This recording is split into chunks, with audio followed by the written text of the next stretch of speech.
Friends everyone, welcome to elevate coaching all of you. तो friends आप सभी लोग लाइव आ जाइए, फिर हम लोग क्लास को डिस्कस करते हैं। यहाँ पे हम लोग मिनरल्स का टॉपिक डिस्कस कर रहे थे। तो काफ़ी कुछ चीज़ें कल की क्लास में हम लोगों ने देख ली थी। क्या कल की क्लास में हम लोगों ने पोटेशियम को देखा था, सोडियम को देखा था, क्लोरीन को देखा था और सारी चीज़ों को देखा था। तो उसके आगे की आज हम लोग क्लास को कंटिन्यू करेंगे। तो आज की क्लास में जो है फ्रेंड्स हम लोग आयरन को पढ़ेंगे। किसको पढ़ेंगे? आज की क्लास में हम लोग आयरन को पढ़ेंगे।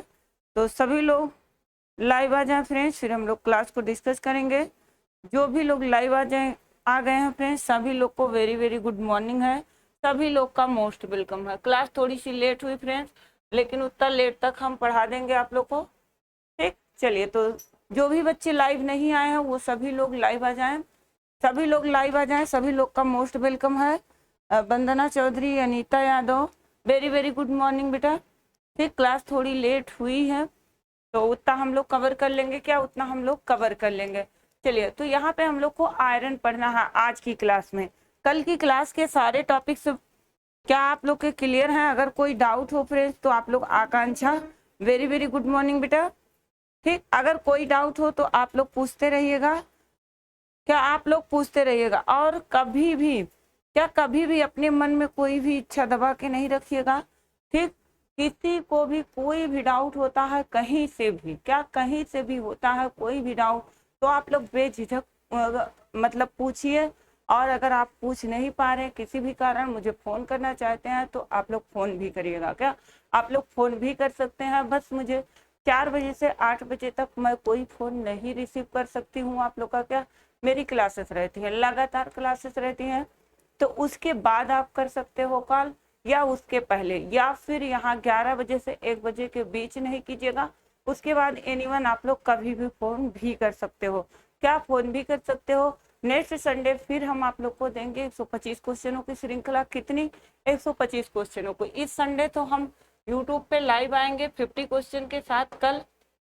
तो आप लोग जितने भी लोग हो फ्रेंड्स, क्या जितने भी लोग हो, हम चाहते हैं सभी लोग 50 में सभी लोग अपना स्कोर हमें बताएंगे।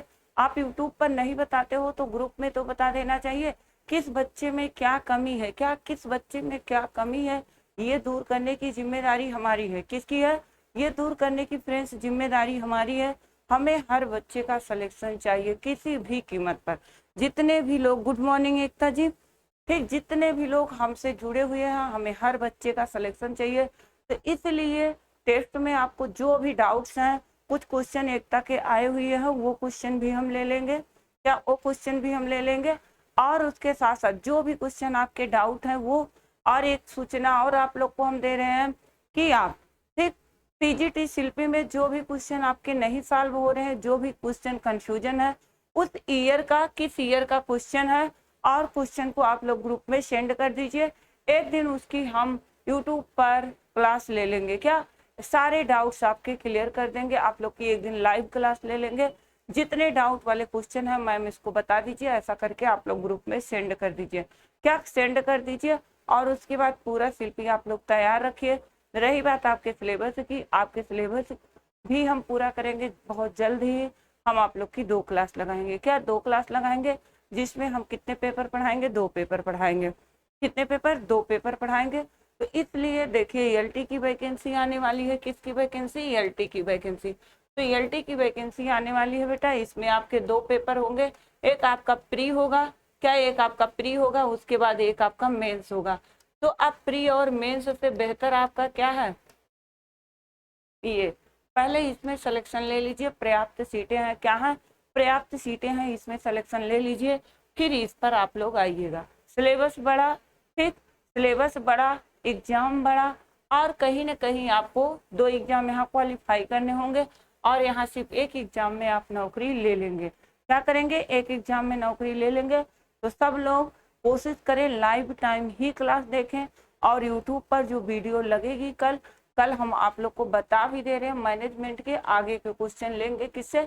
मैनेजमेंट के आगे के क्वेश्चन। हमने 50 क्वेश्चन लिया हुआ है। क्या हम सोचते हैं कि न्यूट्रिशन का तो आप लोग टॉपिक वाइज कर रहे हैं, लेकिन कुछ चीजों का रिवीजन और करते रहे। कुछ चीजों का रिवीजन और करते रहे। आप लोग को ही ध्यान में रखकर फ्रेंड्स, हमने मैनेजमेंट से क्वेश्चन लिया है। किससे? मैनेजमेंट से कोई क्वेश्चन प्रीवियस ईयर का नहीं है, सारे क्वेश्चन बनाए हुए हैं। तो हम चाहते हैं हर बच्चा उसमें 10 बजे लाइव होगा, हर बच्चा आप अपना मतलब जो है स्कोर जरूर बताएंगे। क्लास का टाइम 10 बजे रहेगा बेटा, क्लास का टाइम जो है 10 बजे रहेगा। और बहुत ही अच्छे, बहुत ही यूनिक क्वेश्चन लिए हैं हमने मैनेजमेंट से, क्या टॉपिक वाइज आगे से लिए हुए हैं। तो जो भी 3-4 टॉपिक से क्वेश्चन होंगे, क्या 3-4 टॉपिक से क्वेश्चन होंगे, वो सारे क्वेश्चन हमने लिए हुए हैं। तो आप लोग कोशिश करिएगा लाइव टाइम ही देखिएगा, क्या क्लास को लाइव टाइम ही देखिएगा, बाद में तो आपको सब मिलेगा ही। उसके बाद जितना न्यूट्रिशन पढ़ाया गया है, जो हम दे चुके हैं, जहाँ से हम ले चुके हैं, वहां से लेकर जहां तक पढ़ा के खत्म करेंगे सैटरडे तक, वहां तक का टेस्ट आप लोग का नेक्स्ट संडे रहेगा। एक हफ्ते पहले बता रहे हैं, क्या एक हफ्ते पहले बता रहे हैं 125 क्वेश्चन, कितना 125 क्वेश्चन, 115 से कम किसी का नहीं आना चाहिए। हम इसीलिए एक हफ्ते पहले बता रहे हैं 115 से 100 और 115 के बीच में सबको रहना है, क्या 100-115 के बीच में सबको रहना है, क्या सबको रहना। हम ऑनलाइन बेशक पढ़ाते, लेकिन जब तक आप लोग के सेंटेंस क्लियर नहीं होते तब तक हम आगे नहीं बढ़ते, दोबारा रिपीट करते हैं, तिबारा आप पूछते, तिबारा बताते हैं। तो हम एकदम सीरियस हो चुके हैं फ्रेंड्स, क्या हम एकदम ऑफलाइन में भी सीरियस हो गए हैं और ऑनलाइन में, इसलिए उन लोग को भी हम क्लासेस ज़्यादा दे रहे हैं, आप लोग को भी देंगे। तो अब आप लोग जो भी लोग अभी थोड़ा रिलैक्स थे, सभी लोग तैयार हो जाएं। हर संडे टेस्ट लेंगे, क्या हर संडे टेस्ट लेंगे, बेहतर देंगे, तो बेहतर हमें रिजल्ट भी चाहिए, क्या रिजल्ट भी चाहिए, क्योंकि हर बच्चे का नंबर हमारे पास है, तो हम हर बच्चे के पास कॉल खुद करेंगे। इसलिए पढ़ाई में किसी को कोई लापरवाही नहीं करनी है। अगर आप हमसे जुड़े हो तो सेलेक्ट होकर जाओ, ऐसे नहीं कि मैम ये रीजन रह गया, मेरा ये गलत हो गया, वो गलत हो गया, ये सब हम नहीं सुनेंगे। ठीक, चलिए आते हैं हम लोग अपने टॉपिक पे। आज की क्लास में हम लोग आयरन को देखेंगे, क्या करेंगे, आयरन को देखेंगे।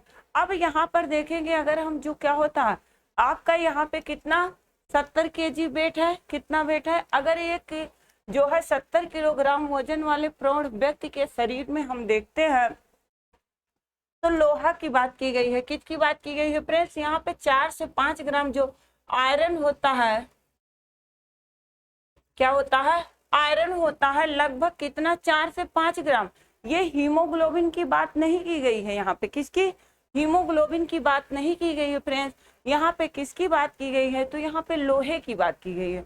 किसकी, लोहे की बात की गई है, जिसमें लोहा मौजूद रहता है। अब 4 से 5 ग्राम, एक स्वस्थ व्यक्ति के शरीर में कितना लोहा मौजूद रहता है, तो आप बताएंगे 4 से 5 ग्राम। अगर आपको हीमोग्लोबिन पूछ लेता है तो आप कंफ्यूज नहीं होंगे, क्या हीमोग्लोबिन। तो कुल अगर उपस्थिति लोहे का हम देखते हैं तो 70%, कितना, लगभग 70% किसमें, हीमोग्लोबिन में। क्या हीमोग्लोबिन में इतना लोहा होता है, और 25%, क्या 25% जो होता है लोहा यकृत में होता है, अस्थिमज्जा में होता है, और किस में होता है, गुर्दे में होता है। तो आपका लीवर में, ठीक, लीवर में, और उसके साथ साथ जो क्या होता है बोन मैरो में, किसमें, बोन मैरो में, और किडनी में कितना % होता है, तो आप बताएंगे 25% होता है। आपका 4% जो होता है किसमें, मांसपेशियों एवं मायोग्लोबिन में होता है, किसमें, मांसपेशियों एवं मायोग्लोबिन में होता है। तो अब यहाँ पे क्या होता है, मांसपेशियों एवं मायोग्लोबिन में होता है, तथा शेष भाग जो होता है वो किसमें होता है, वो रक्त प्लाज्मा में होता है, किसमें होता है, शेष भाग जो होता है वो रक्त प्लाज्मा में होता है। और उसके साथ साथ ऑक्सीकारक एंजाइम, क्या ऑक्सीकारक जो आपका ऑक्सीडेटिव एंजाइम पाए जाते हैं उसमें भी आपकी लोहे की मात्रा होती है। अब दिमाग में एक इमेज बताइएगा, बनाइएगा कि एक स्वस्थ व्यक्ति जो होता है उसका भार कितना है, उसका भार 70 kg है, उसके शरीर में लोहे की उपस्थिति कितनी होती है, तो आप बताएंगे 4 से 5, कितना, 4 से 5% जो होता है, या ग्राम जो है यहाँ पर लोहा मौजूद होता है। कितना लोहा मौजूद होता है एक स्वस्थ व्यक्ति के शरीर में, तो आप बताएंगे 4 से 5 ग्राम लोहा मौजूद होता है। और अगर हम लोहे की उपस्थिति देखते हैं तो लगभग एक बहुत बड़ा भाग, किसका, लोहे का एक बहुत बड़ा भाग, यानी कि लगभग 70% लोहा जो होता है वो किसमें होता है, तो 70% तक लोहा हीमोग्लोबिन में होता है। उसके बाद क्या 70% के बाद जो हमारा यकृत होता है और अस्थिमज्जा होता है, अस्थिमज्जा के साथ साथ जो गुर्दा होता है, 25% वहां पर आयरन मौजूद होता है। क्या होता है? 25% तक वहां आयरन मौजूद होता है। उसके बाद जो होता है 4%, क्या होता है? 4% जो हमारे ब्लड प्लाज्मा में होता है, और उसके साथ साथ क्या होता है? जो ऑक्सीकारक एंजाइम होते हैं उसमें भी पाया जाता है। तो 1% जो होता है आपके लगभग ऑक्सीकारक एंजाइम में पाया जाता है। तो ये एक व्यक्ति के शरीर में क्या, एक व्यक्ति के शरीर में आयरन की, क्या आयरन की यानी कि लोहे की उपस्थिति बताई गई है। किसकी उपस्थिति? लोहे की। तो आपको ये पूरा एक तरफ से नहीं रटना है, जो आप लोग कहते हो मैम याद नहीं होता, भूल जाता। आपको दिमाग में इतना बैठाना है, एक व्यक्ति है, उसका भार कितना है? 70 किलोग्राम है। उसके शरीर में लोहे की उपस्थिति कितना? 4 से 5 ग्राम है। और जो होता है उसका जो हीमोग्लोबिन होता है लगभग उसमें 70% लोहा होता है। जो आपका अस्थिमज्जा होता है, यकृत होता है, किडनी होता है, उसमें 25% होता है। और उसके साथ साथ 4% जो होता है वो किसमें होता है? ब्लड प्लाज्मा में होता है। और उसके साथ साथ जो ऑक्सीकारक एंजाइम होते हैं उसमें लोहा पाया जाता है। इतना हुआ? सभी लोग का क्लियर हुआ? इस तरीके से फिर नेक्स्ट देखेंगे हम लोग। ऐसे आपको याद करना है, तभी याद होगा। नेक्स्ट देखते हैं, अगर शरीर की जो क्या होती है विभिन्न क्रियाएं होती, महत्वपूर्ण क्रियाकलापों को संपन्न करने में महत्वपूर्ण भूमिका निभाता है। क्या महत्वपूर्ण क्रियाकलापों को संपन्न करने में महत्वपूर्ण भूमिका निभाता है? जैसे क्या? जैसे लौह पोरफायरिन यौगिक। क्या? जैसे लौह पोरफायरिन यौगिक। तो यह क्या होता है? यह हिम के रूप में उपस्थित होता है। किसके रूप में? हिम के रूप में उपस्थित रहता है।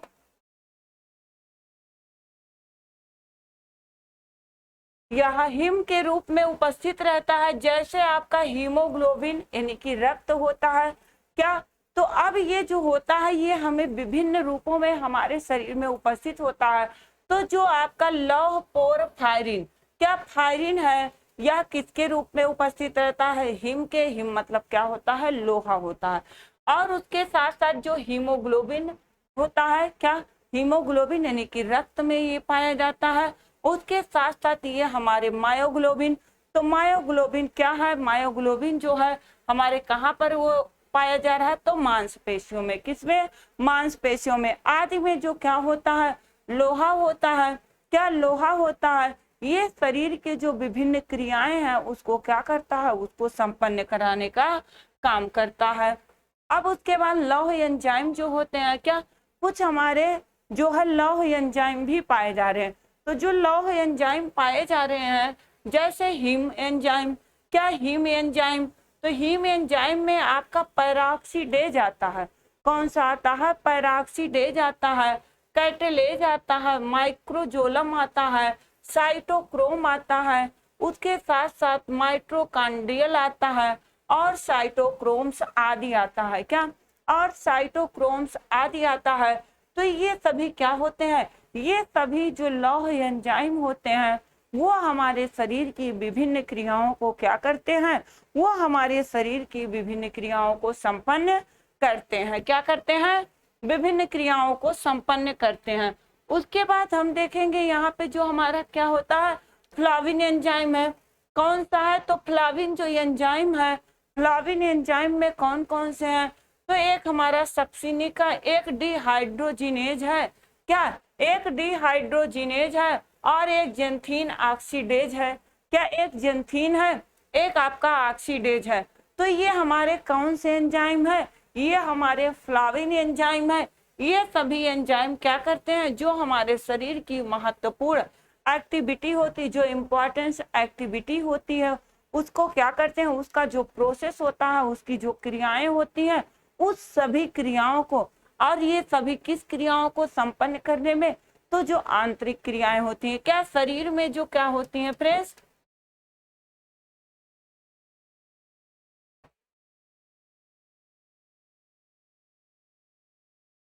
शरीर के आंतरिक क्रियाओं को संपन्न करने में इन सब की क्या होती है, महत्वपूर्ण भूमिका होती है। क्या होती है फ्रेंड्स, महत्वपूर्ण भूमिका होती है। नेक्स्ट देखेंगे हम जो क्या होता है, ट्रांसफेरिन एवं हीमोसाइडेरिन होता है। अब ये ट्रांसफेरिन और हीमोसाइडेरिन जो होता है ये प्रोटीन एवं क्या, प्रोटीन एवं लोहे का यौगिक होता है। किसका, प्रोटीन एवं लोहे का यौगिक होता है। तो जो हीमोसाइडेरिन होता है, क्या हीमोसाइडेरिन होता है, ये फेरिक हाइड्रोक्साइड एवं क्या अनाइट्रोजनित यौगिक का मिश्रण होता है। ट्रांसफेरिन क्या है, तो आप बताएंगे प्रोटीन एवं लोहे का यौगिक होता है। ये जो होता है हीमोसाइडेरिन फेरिक हाइड्रोक्साइड और अनाइट्रोजनित क्या यौगिक का मिश्रण होता है। किसका मिश्रण होता है, तो ये जो होता है हीमोसाइडेरिन जो होता है ये फेरिक हाइड्रोक्साइड अननाइट्रोजेनिक यौगिक का मिश्रण है। किसका मिश्रण है, अननाइट्रोजेनिक जो होता है यौगिक का मिश्रण है। वहीं पे जो हमारा ट्रांसफेरिन है वो क्या है, ये प्रोटीन एवं लोहे का यौगिक है। किसका यौगिक है, तो प्रोटीन एवं लोहे का यौगिक है। नेक्स्ट देखेंगे, अगर हम देखते हैं लोहे प्राप्ति के सोर्स में यानी कि साधन में, किसमें, लोहे प्राप्ति के सोर्स में देखते हैं यानी कि साधन में देखते हैं, तो ये हमारे शरीर में किस रूप में उपस्थित रहता है, तो ये हमारे शरीर में हिम के रूप में उपस्थित रहता है। जैसे क्या हुआ, हीमोग्लोबिन, हीमोग्लोबिन कहाँ पर पाया जाता है आपका, तो वो रक्त में होता है। किस में होता है, रक्त में होता है। बात आई मायोग्लोबिन की, तो मायोग्लोबिन कहाँ पर होता है, तो मायोग्लोबिन जो होता है वो किस में होता है, मायोग्लोबिन हमारा पेशियों में होता है। किस में होता है, पेशियों में होता है। हाँ, तो मायोग्लोबिन जो होता है फ्रेंड्स वो पेशियों में होता है। उसके साथ साथ अगर हम लौह प्राप्ति के सोर्स को देखते हैं, किसको देखते हैं, लौह प्राप्ति के जो सोर्स हैं हमारे, अगर हम लोग उसको देखते हैं तो उसमें आपके कौन कौन से आते हैं, क्या कौन कौन से आते हैं, तो आपका जो उत्तम सोर्स की हम बात करते हैं, किसकी बात करते हैं, उत्तम सोर्स की अगर हम बात करते हैं,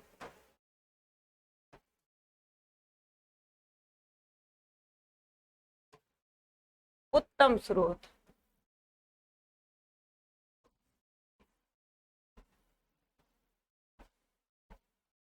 अगर फ्रेंड्स यहाँ पे हम उत्तम स्रोत की, तो जो हमारी हरी पत्तेदार सब्जियां होती हैं, क्या होती हैं, हरी पत्तेदार सब्जियां होती हैं, यहाँ से लिखते हैं।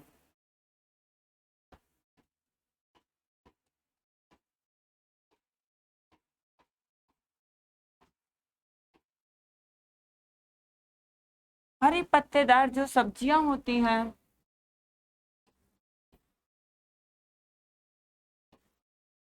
तो हरी पत्तेदार सब्जियों में कितना पाया जा रहा है, तो ये जो होता है वो क्या होता है, ये 3.9 से 21.4 होता है। कितना, 21.4 होता है। तो यहाँ पे क्या पाया जा रहा है, लोहा पाया जा रहा है।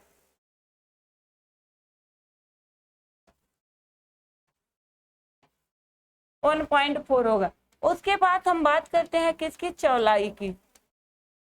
तो चौलाई में जो होता है आयरन की मात्रा बहुत ज्यादा पाई जाती है। कितना पाई जाती है, बहुत ज्यादा। तो 21.4 जो है मिलीग्राम पर 100 ग्राम में पाई जा रही है। कितना, मिलीग्राम पर 100 ग्राम में पाई जाती है। और वहीं पे पुदीना की बात करते हैं, किसकी बात करते हैं, पुदीना की बात करते हैं। तो पुदीना में क्या होता है, 15.6 मिलीग्राम। कितना, 15.6 मिलीग्राम, क्या 6 मिलीग्राम। उसके बाद जो हरी धनिया होती है 10 पॉइंट, कितना, 10 पॉइंट यहाँ पर पाया जाता है हरी धनिया में।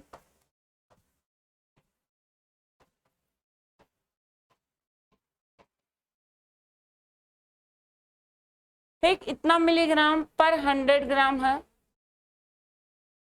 किसकी बात की जा रही है, 100 ग्राम की। और जो क्या होती है, सहजन की पत्तियां होती हैं। किसकी पत्तियां होती हैं, सहजन की।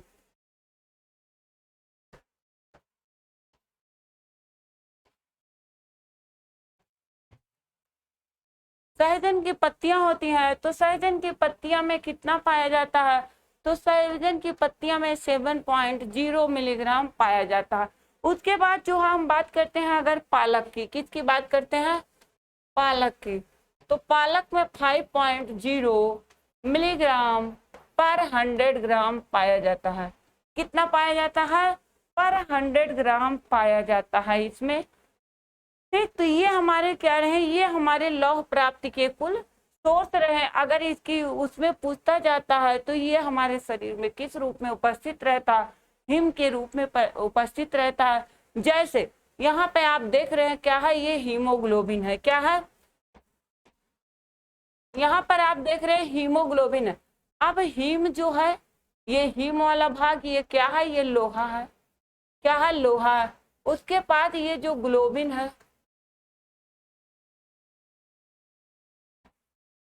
क्या जो ग्लोबिन है वो क्या है, ये प्रोटीन है। तब हमारा किसका निर्माण हुआ, हीमोग्लोबिन का निर्माण हुआ। तो यहाँ पे जो हीम है वो लोहा है, जो ग्लोबिन है वो प्रोटीन है। तो हमारे शरीर में अगर आयरन उपस्थित रहता है तो किस रूप में, तो हमारे शरीर में हिम के रूप में उपस्थित रहता है। और इसका कंप्लीट रूप जब बनता है फ्रेंड, तो वो क्या हो जाता है, हीमोग्लोबिन हो जाता है।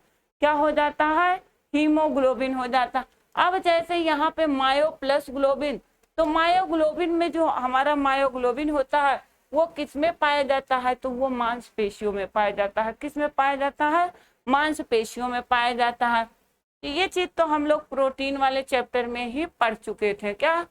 अब हम अगर लोहे का कार्य देखते हैं, क्या करते हैं, लोहे का कार्य देखते हैं। तो अगर हम देखते हैं जो है यहाँ पे किसका, हीमोग्लोबिन का निर्माण, क्या लोहे का कार्य देखते हैं।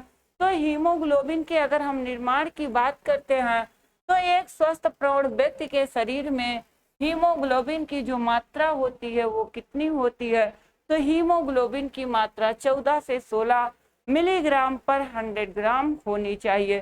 कितना, पर 100 ml होना चाहिए। तो एक स्वस्थ व्यक्ति के शरीर में कितना, एक स्वस्थ व्यक्ति के शरीर में।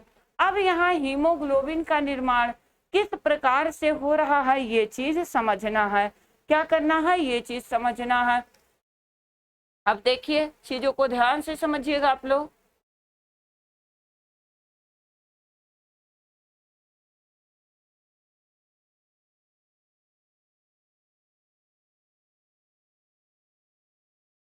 ठीक, अब जो यहाँ पे चीजों को समझिएगा, हीमोग्लोबिन का यहाँ पे निर्माण हुआ है, किसका निर्माण हुआ है, हीमोग्लोबिन का।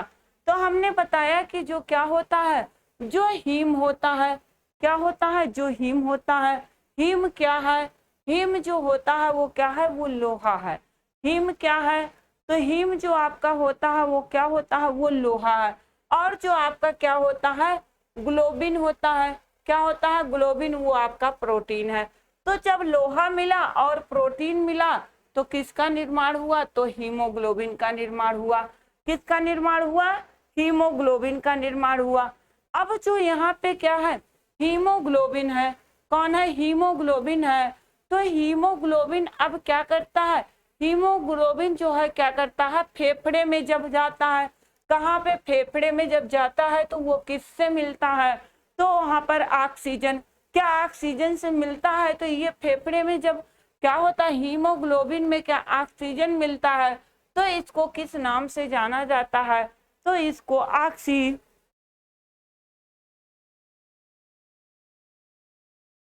मैम वर्क फिर से बता दीजिए।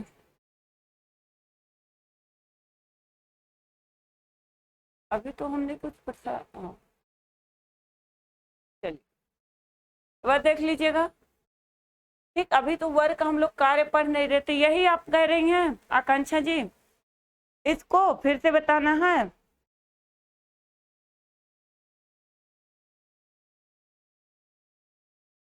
एक बार कमेंट कीजिएगा। नहीं मैम, तो फिर क्या, ये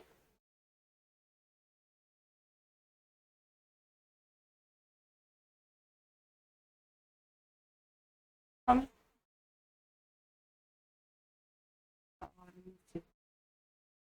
ये जहाँ ये, अभी तो वर्क पे हम लोग पहुंचे ही नहीं, अभी तो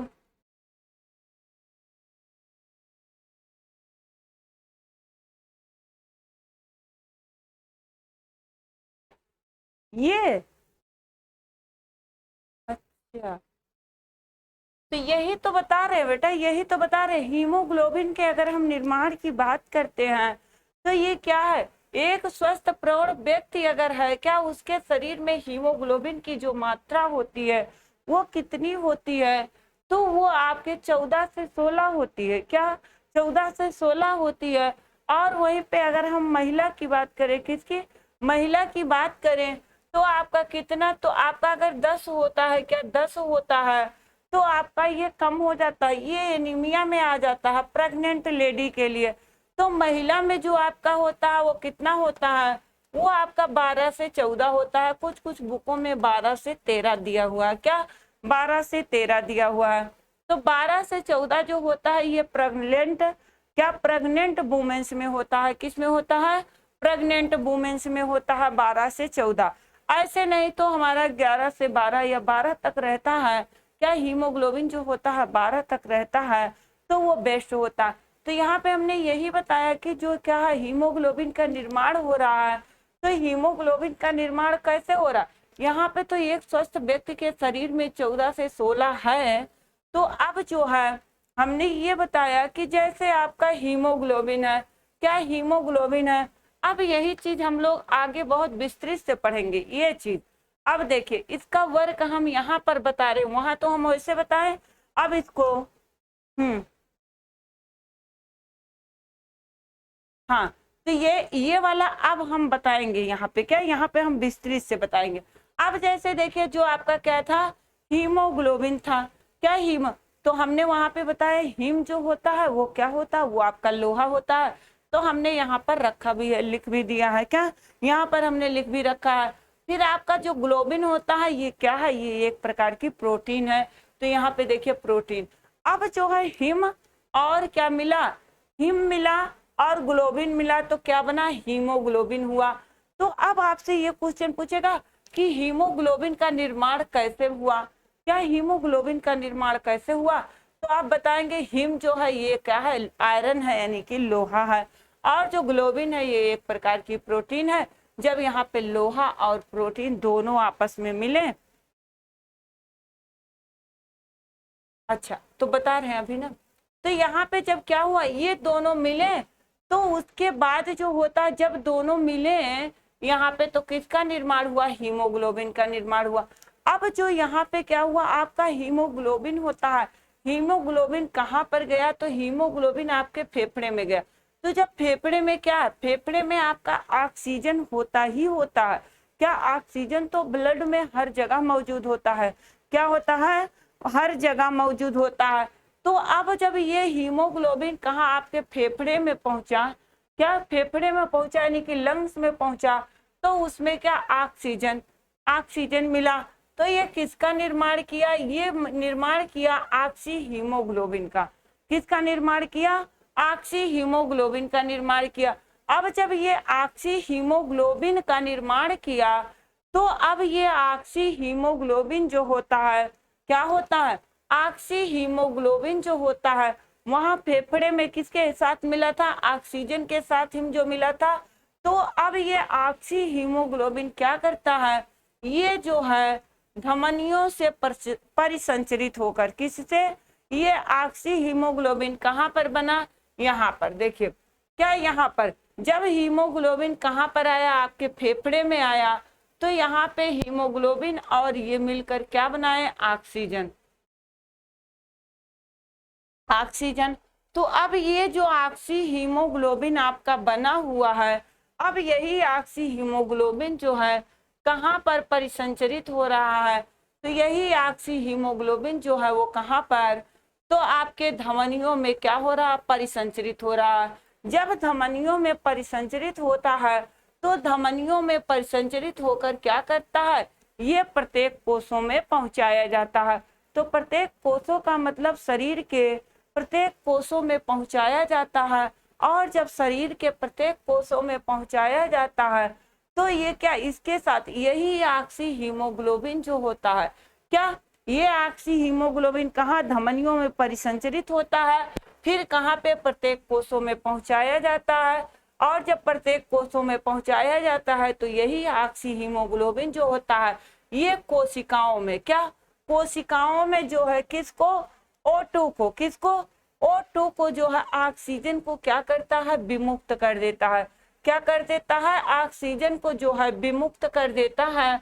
और क्या होता है, ऑक्सीजन और प्लस हीमोग्लोबिन जो होता है, क्या होता है, ऑक्सीजन और हीमोग्लोबिन दोनों यहाँ पर क्या हो जाते हैं, दोनों यहाँ पर स्वतंत्र हो जाते हैं। और जब दोनों यहाँ पर स्वतंत्र हो जाते हैं तब अब देखिए, जब वहां पे ऑक्सीजन और हीमोग्लोबिन दोनों स्वतंत्र हुए तो अब ये क्या होता, ये जो हमारी कोशिकाएं हैं, जो हमारे सेल्स हैं, क्या जो हमारे सेल्स हैं वो किसके साथ, O2 के साथ, क्या O2, तो अब ये जो सेल्स होते हैं वो O2 ऑक्सीजन के साथ मिलकर क्या होता, जब जो हम भोज्य पदार्थ को ग्रहण किए होते हैं उसकी क्या होती है, उसकी ज्वलन क्रिया होती है। कौन सी क्रिया, ज्वलन क्रिया। ज्वलन क्रिया का मतलब ये हुआ जब हम कोई भी फूड आइटम ग्रहण करते हैं, क्या करते हैं, जब कोई भी फूड आइटम ग्रहण करते हैं तो सबसे पहले हमारे शरीर में अंतर्ग्रहण होता है। अंतर्ग्रहण के बाद क्या होता है, डाइजेशन होता है। डाइजेशन के बाद अवशोषण होता है।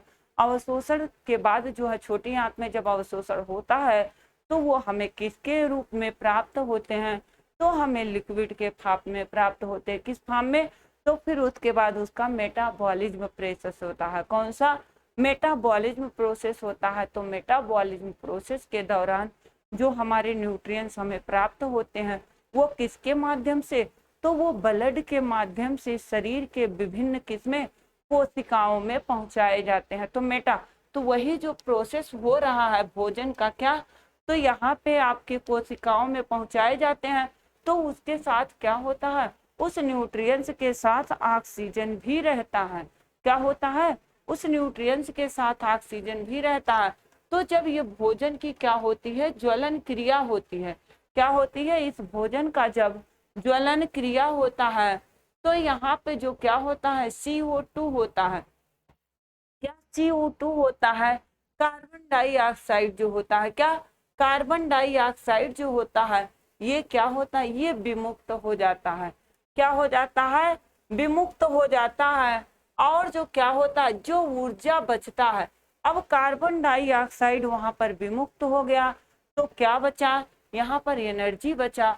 और जब एनर्जी बचा तो यही एनर्जी क्या करता है, शरीर के भरण पोषण में महत्वपूर्ण भूमिका निभाता है। क्या, भरण पोषण का मतलब यही तो हमारे शरीर को एनर्जी देने का काम कर रहा है। क्या कर रहा है, एनर्जी देने का काम कर रहा। क्योंकि अब चीजों को समझिएगा, इसीलिए हमने आपको मेटाबॉलिज्म में ये सारे प्रोसेस बता दिए हैं। आपको देखेंगे तो वहीं से सब ये रिलेट कर रहा, किससे, वहीं से। तो हमने बताया था जब लिक्विड के फॉर्म में प्राप्त होते हैं तो उससे पहले हमारे शरीर में क्या होती, भोजन का जो होता ज्वलन प्रोसेस हुआ, क्या ज्वलन क्रिया हुई, तो उसमें कार्बन डाइऑक्साइड जो हुआ वो क्या हुआ, वो मुक्त हो गया। और जो ऊर्जा होती है, क्या जो बचा ऊर्जा, उससे एनर्जी प्राप्त हुआ, वो एनर्जी क्या किया, वो शरीर के भरण पोषण में सहायक होता है, यानी कि हमारे शरीर को एनर्जी देने का काम कर रहा होता है। क्या कर रहा होता है, एनर्जी देने का काम कर रहा होता है। तो अब यहाँ पे उसके बाद जो हमारा कार्बन डाइऑक्साइड होता है और हीमोग्लोबिन, क्या अब यहाँ पे कार्बन डाइऑक्साइड और हीमोग्लोबिन जो होता है दोनों स्वतंत्र हो जाते हैं।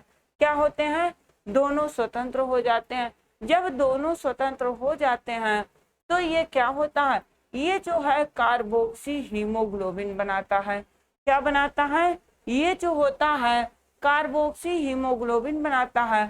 और जब कार्बोक्सी हीमोग्लोबिन बनाता है तो अब कार्बोक्सी हीमोग्लोबिन जो होता है, क्या होता है, जो कार्बोक्सी हीमोग्लोबिन होता है वो किससे, वो जो है सिराओं से क्या होता है फ्रेंड्स, तो वो सिराओं से परिसंचरित होता है। क्या होता है, ये जो होता है सिराओं से परिसंचरित होता है। और सिराओं से परिसंचरित होकर क्या होकर फ्रेंड्स, सिराओं से परिसंचरित होकर कहाँ पर पहुंचता है, तो आपके फेफड़े में पहुंचता है। कहाँ पर पहुंचता है, फेफड़े में पहुंचता। और जब फेफड़े में पहुंचता है तो यहाँ पे जो आपके कार्बोक्सी, क्या हीमोग्लोबिन होता है, क्या कार्बोक्सी हीमोग्लोबिन होता है। तो वो क्या करता है, अब यहाँ से आपका जो है कार्बन डाइऑक्साइड जो होगा वो क्या होगा, वो विमुक्त हो जा रहा है। क्या हो जा रहा है, अब ये विमुक्त हो जा रहा है। जब ये विमुक्त हो जा रहा है तो आपका जो हीमोग्लोबिन होता है वो क्या होता है, वो स्वतंत्र हो जाता है। क्या हो जाता है, वो स्वतंत्र हो जाता है। तो आपके किसका निर्माण हो जाता है, तो आपके हीमोग्लोबिन का निर्माण हो जाता है। किसका निर्माण हो जाता है, हीमोग्लोबिन का निर्माण हो जाता है। यहाँ तक क्लियर हुआ सभी लोग का, वह कमेंट करेंगे, अगर नहीं क्लियर होगा तो फिर से पूछ लीजिए। ठीक, क्वेश्चन बनाएंगे, क्वेश्चन सही होना चाहिए। हमको जितनी बार बताना पड़ेगा हम बताएंगे, लेकिन क्वेश्चन गलत नहीं होना चाहिए। सभी लोग का हुआ क्लियर।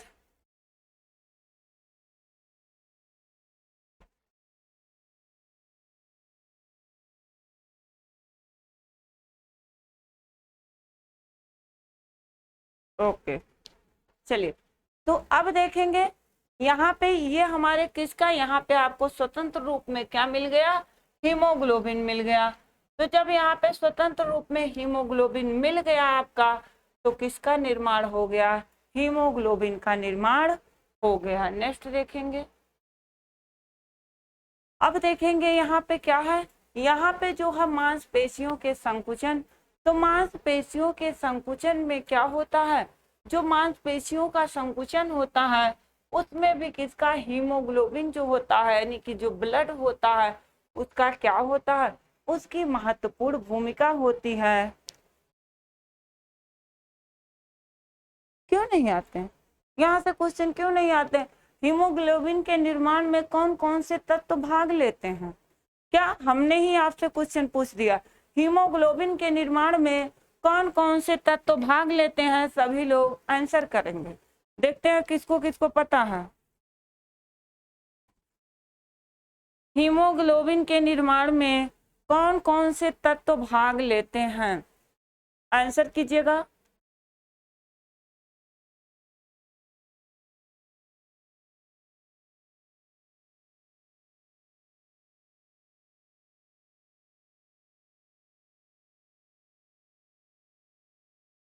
प्रोटीन, आयरन और प्रोटीन। और बाकी लोग भी आंसर कर दें। सभी लोग आंसर करेंगे। रेनू यादव, आकांक्षा,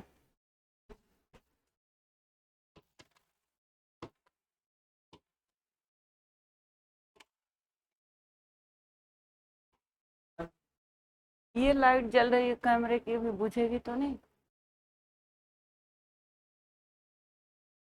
ये वाला कैमरे का सर को, ये वाला अभी कैमरा ऑफ हो जाएगा।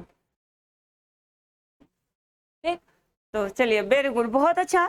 तो सभी लोग को समझ में आया। अब जैसे आपके यहाँ पे क्या होता है, आपका जो हीमोग्लोबिन होता है, क्या हीमोग्लोबिन होता है, तो उसके निर्माण में कौन कौन से तत्व भाग ले रहे हैं, क्या कौन कौन से तत्व भाग ले। यहाँ क्वेश्चन बेटा आपका कहीं से भी बन सकता है।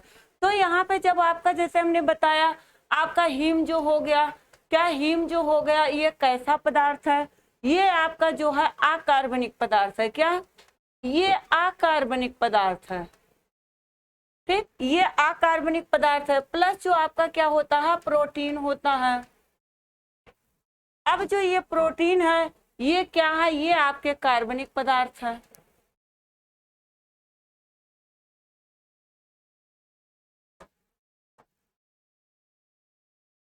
ये आपका क्या हो जाएगा, ये आपका कार्बनिक पदार्थ है। तो अब इसमें आपका ऐसा भी क्वेश्चन बन सकता है कि क्या आपका जो आयरन का निर्माण होता है वो केवल कार्बनिक पदार्थों से होता है, या कार्बनिक और आपका अकार्बनिक दोनों से होता है। कुछ नहीं, वही जल रहा था सर हम लोग, तो ठीक, जब से चल रहा सर तभी से चल रहा, तो हमें लगा भी ऑफ ना हो जाए। तो ये जो क्या होता है, ये जो है अब आपका दूसरा क्वेश्चन जो आपका बना यहाँ पर, हीमोग्लोबिन का जो निर्माण होता है क्या आपके ऑर्गेनिक पदार्थों से होता है या इनऑर्गेनिक पदार्थों से होता है, किससे, ऑर्गेनिक पदार्थों से होता है या इनऑर्गेनिक पदार्थों से होता है, तो आप बताएंगे कि दोनों से होता है। ऑर्गेनिक और इनऑर्गेनिक जो होता है दोनों आपका इंक्लूड होता है। क्या? दोनों। अगर क्वेश्चन आपका ऐसे सीधा सीधा पूछा तब तो आप बता देंगे, क्या तब तो आप बता देंगे, लेकिन आपका अगर ऐसे पूछ लेता है तो कहीं ना कहीं आपको कंफ्यूजन हो जाता है। क्या? तो आपका यहाँ पे दोनों हो जाएगा, क्योंकि यहाँ पे चीजों को आप देख रहे हैं, यहाँ पे चीजों को पढ़ रहे हैं, यहाँ पर समझ रहे, लेकिन जब अचानक से कोई नया क्वेश्चन आपके सामने आता है तो आप कंफ्यूज हो जाते हैं। और हम यही चाहते हैं, क्या हम यही चाहते हैं कि क्वेश्चन कितने भी तरीके से बने, आपका क्वेश्चन गलत नहीं होना चाहिए। इसीलिए हम अलग अलग तरह के क्वेश्चन बनाते भी रहते हैं और बताते भी रहते हैं। क्या करते हैं? बताते। हाँ चलिए आकांक्षा जी, बिल्कुल दोनों से। क्या दोनों से हो जाएगा? तो अब ये क्या होता? मांसपेशियों के संकुचन में सहायक, क्योंकि ये जो हमारा क्या होता है, ब्लड होता है, ये मांसपेशियों के संकुचन में जो होता है वो महत्वपूर्ण भूमिका निभाता है। क्या महत्वपूर्ण भूमिका निभाता है? जैसे कोई पौधा होता है, क्या? जैसे कोई पौधा होता है, अगर उसको बराबर पानी मिलता रहता है तो उसका ग्रोथ भी होता है, उसका डेवलपमेंट भी होता है, उसमें जो है पुष्प भी खिलते हैं और उसमें फल भी आते हैं। क्या? उसमें फल भी आते हैं, तो उसकी सारी क्रियाएं क्या होती हैं? सही तरीके से होती रहती हैं, यानी कि चलती रहती हैं। वैसे जो हमारा यहाँ पे क्या होता है, हीमोग्लोबिन होता है। क्या होता है? हीमोग्लोबिन होता है, वो मांसपेशियों के संकुचन विमोचन में इंपॉर्टेंस भूमिका निभाता है। फिर एंजाइम्स के निर्माण में, तो हमने विभिन्न सारे एंजाइम्स के नाम हम लोग आगे पढ़ चुके। क्या हम लोग आगे पढ़ चुके? वो सभी एंजाइम्स के निर्माण में किसकी, जो आयरन होती है, महत्वपूर्ण भूमिका होती है। किसकी? तो जो आपका आयरन होता है इसकी कैसी भूमिका होती है? तो इसकी महत्वपूर्ण भूमिका होती है। उसके बाद जो क्या होता है, मेटाफ्लेवोप्रोटीन्स के निर्माण में भी सहायक। तो ये जो आयरन होता है ये किस प्रकार की प्रोटीन के निर्माण में सहायक होता है? तो ये जो मेटाफ्लेवोप्रोटीन्स होता है, क्या होता है? मेटाफ्लेवोप्रोटीन्स होता है, उसके निर्माण में भी सहायक होता है। क्या करता है? उसके निर्माण में भी सहायक होता है। तो अब यहाँ पे उसके बाद ट्रांसफेरिन के निर्माण में, किसके निर्माण में? ट्रांसफेरिन के निर्माण में। तो ये चीज भी हम लोग देखें, ट्रांसफेरिन क्या है? ये जो है आपका लोहा और प्रोटीन का बना एक यौगिक होता है, यानी कि एक तत्व है। क्या है? एक तत्व है। इस पर हम लोग, तो इसके भी निर्माण में किसकी, आयरन की महत्वपूर्ण भूमिका होती है। और उसके साथ साथ प्रतिरक्षी कोशिकाओं के निर्माण में, तो हमारे शरीर में क्या, जो प्रतिरक्षी कोशिकाएं होती हैं, जो क्या करती हैं, जो हमारे शरीर को क्या करती हैं, अदर जो बाहरी आघात होते हैं, बाहरी बैक्टीरिया आक्रमण करते हैं, उनके क्या, प्रतिरक्षी कोशिकाओं के निर्माण में भी किसकी महत्वपूर्ण भूमिका होती है? तो आयरन जो होता है उसकी महत्वपूर्ण भूमिका होती है। किसमें? तो प्रतिरक्षी जो है कोशिकाओं के निर्माण में भी आयरन की महत्वपूर्ण भूमिका होती है। किसकी भूमिका होती है? आयरन की महत्वपूर्ण भूमिका होती है। नेक्स्ट देखेंगे,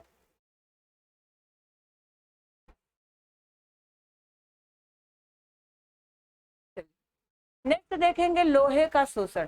तो लोहे का शोषण हमारे शरीर में किस प्रकार से हो रहा है? क्या लोहे का जो शोषण होता है हमारे शरीर में किस प्रकार का हो रहा है? तो जो आपका क्या है, जो फेरस लोहा है, क्या, जो फेरस लोहा है ये क्या करता है, ये हमारे शरीर में जो क्या होता है, धनात्मक, किसमें, धनात्मक आयन के रूप में काम कर रहा है। किसमें? धनात्मक आयन के रूप में काम कर रहा है। लोहा आपका यानी कि जो क्या होता है, आयरन होता है। क्या होता है? जो आयरन होता है वो क्या करता है, वो फेरॉक्सीडेज एंजाइम जो होता है, कौन सा एंजाइम, फेरॉक्सीडेज एंजाइम की उपस्थिति में क्या करता है, ऑक्सीकृत होकर, क्या ऑक्सीकृत होकर फेरिक यानी कि लोहा, जो ऑक्सीकृत होकर फेरिक यानी लोहा क्या करता है, लोहा में बदल जाता है। तो अब फेरिक यानी कि लोहा में बदल जाता है और उसके साथ साथ जो क्या होते हैं, आंत के म्यूकोसा होते हैं। किसके? आंत के म्यूकोसा परत में जो होता है एपोफेरी, क्या, एपोफेरिटीन, कौन सा होता है, एपोफेरिटीन जो होता है, क्या होता है, एपोफेरिटीन जो होता है, जो कि एक प्रकार का क्या होता है, एक प्रकार का प्रोटीन होता है। क्या होता है, एक प्रकार का प्रोटीन होता है, उसकी उपस्थिति रहती है, क्या उसकी उपस्थिति रहती है। फेरिक लोहा जो है क्या करते हैं, एपोफेरिटीन से संयोग करते हैं, क्या करते हैं, एपोफेरिटीन से संयोग करते हैं, संयोग करता है और इसके बाद क्या होता है, फेरिटीन में बदल जाता है। किस में बदल जाता है, फेरिटीन में बदल जाता है। तो यहाँ पे आपका क्या है, जब लोहे का शोषण की बात की जा रही है तो जो आपका फेरस लोहा है ये किस रूप में काम कर रहा है, तो आपका धनात्मक आयन के रूप में, यानी कि जो आयरन होता है वो फेरॉक्सीडेज एंजाइम की उपस्थिति में क्या करता है, ऑक्सीकृत होकर जो फेरिक लोहा होता है, क्या होता है, जो फेरिक लोहा होता है उसमें बदल जाता है। जब किसका, फेरॉक्सीडेज एंजाइम के उपस्थिति में क्या करेगा, ऑक्सीकृत होगा, तो किस में बदला, तो वो आपका फेरिक लोहा में बदला। किस में बदला, फेरिक लोहा में बदला। और आंत का जो म्यूकोसा परत होता है, कौन सा परत होता है, तो आप बताएंगे कि आंत का जो म्यूकोसा परत होता है, तो आंत के म्यूकोसा परत में, किसमें, आंत के म्यूकोसा परत में एपोफेरिटीन, क्या एपोफेरिटीन, जो कि ये क्या है, एक प्रकार का प्रोटीन है, क्या है, जो कि एक प्रकार का प्रोटीन है। तो जब एक प्रकार का प्रोटीन है तो उसमें क्या होता है, उपस्थित रहता है, क्या होता है फ्रेंड्स, तो आप बताएंगे कि उसमें जो है उपस्थित रहता है।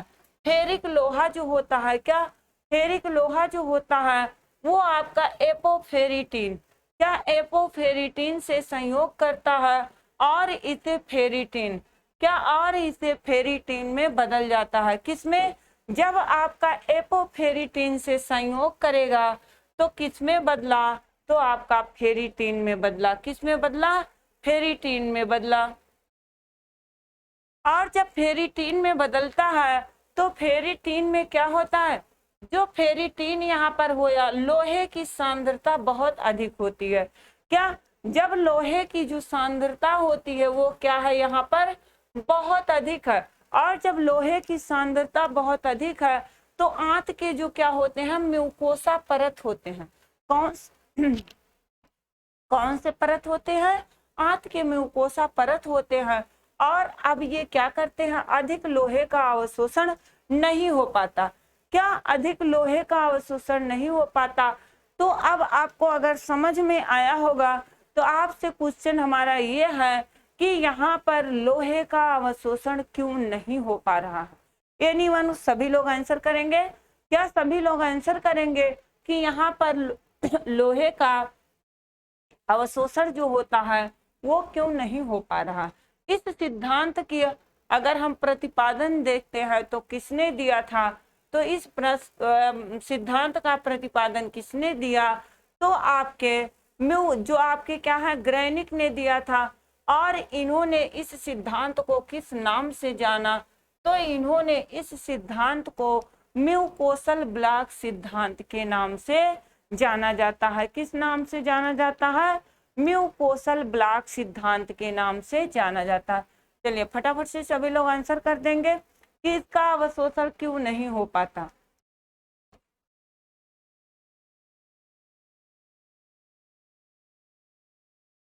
फटाफट से आंसर करेंगे, क्योंकि यहाँ पे जो क्या है, जो आपका फेरिटीन है, क्या है, जो आपका फेरिटीन है, लोहे की सांद्रता क्या होती है, बहुत अधिक होती है। जब लोहे की क्या होती है, फेरिटीन में जो लोहे की सांद्रता होती है ये बहुत अधिक होती है। इसी कारण जो आंतों का म्यूकोसा परत है वहां पर जो है लोहे का अवशोषण नहीं हो पाता। क्या हो पाता है, लोहे का अवशोषण नहीं हो पाता है फेरिटीन में लोहे का। हाँ चलिए, वेरी गुड, बहुत अच्छा। वंदना चौधरी, रेणु यादव, वेरी गुड, बहुत अच्छा बेटा। क्या इसमें जो है आपके किसमें फेरिटीन जो होता है उसमें जब किसकी सांद्रता बढ़ गई होती है, लोहे की सांद्रता बढ़ गई होती है, तो इसलिए म्यूकोसा जो परत होता है, क्या म्यूकोसा परत होता है, उसमें जो है अधिक मात्रा में लोहे का अवशोषण नहीं हो पाता। किस मात्रा में, तो उसमें अधिक मात्रा में लोहे का अवशोषण जो होता है वो नहीं हो पाता है। किस मात्रा में? अधिक मात्रा में लोहे का अवशोषण नहीं हो पाता। नेक्स्ट आगे देखेंगे। अब क्या है? लोहे के अवशोषण को प्राप्त करने वाले कारक।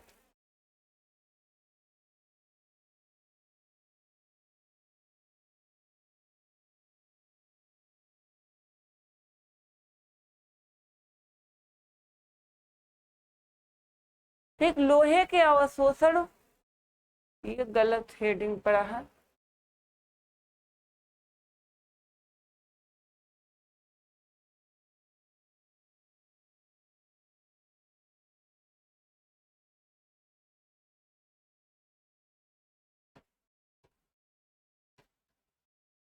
डालने वाले कारक हो जाएंगे। क्या हो जाएंगे? कारक हो जाएंगे।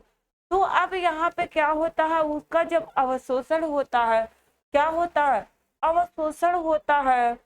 तो इसमें क्या होता है? जो आंतों का क्या होता है? अम्लीय माध्यम होना। क्या? अम्लीय माध्यम होना। तो भी आपका क्या करता है? इसमें प्रॉब्लम्स क्रिएट करता है। क्या करता है? प्रॉब्लम्स क्रिएट करता है। और जो यहाँ पे क्या होता है? यहाँ पे जो हीम होता है और नान होता है, हीम और लोहा। क्या? हीम और लोहा। तो हीम और जो नान होता है, ये क्या होता है? यहाँ पे हीम और लोहा, तो आपका क्या हो जाएगा? हीमोग्लोबिन होगा।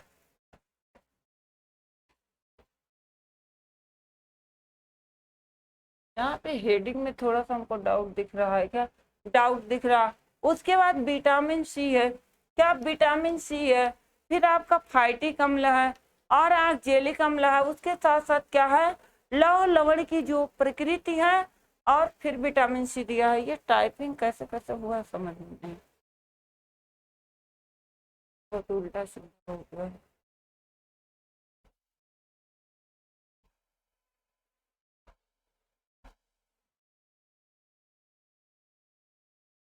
इसके बाद यहाँ पर विसर्जन।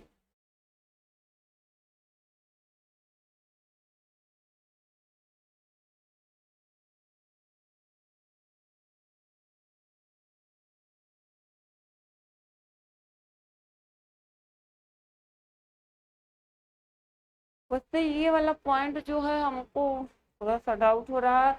ये आपके बाधा डालने वाले तत्व है। क्या? बाधा डालने वाले तत्व है। क्योंकि जो ऑक्जेलिक अम्ल होता है, क्या?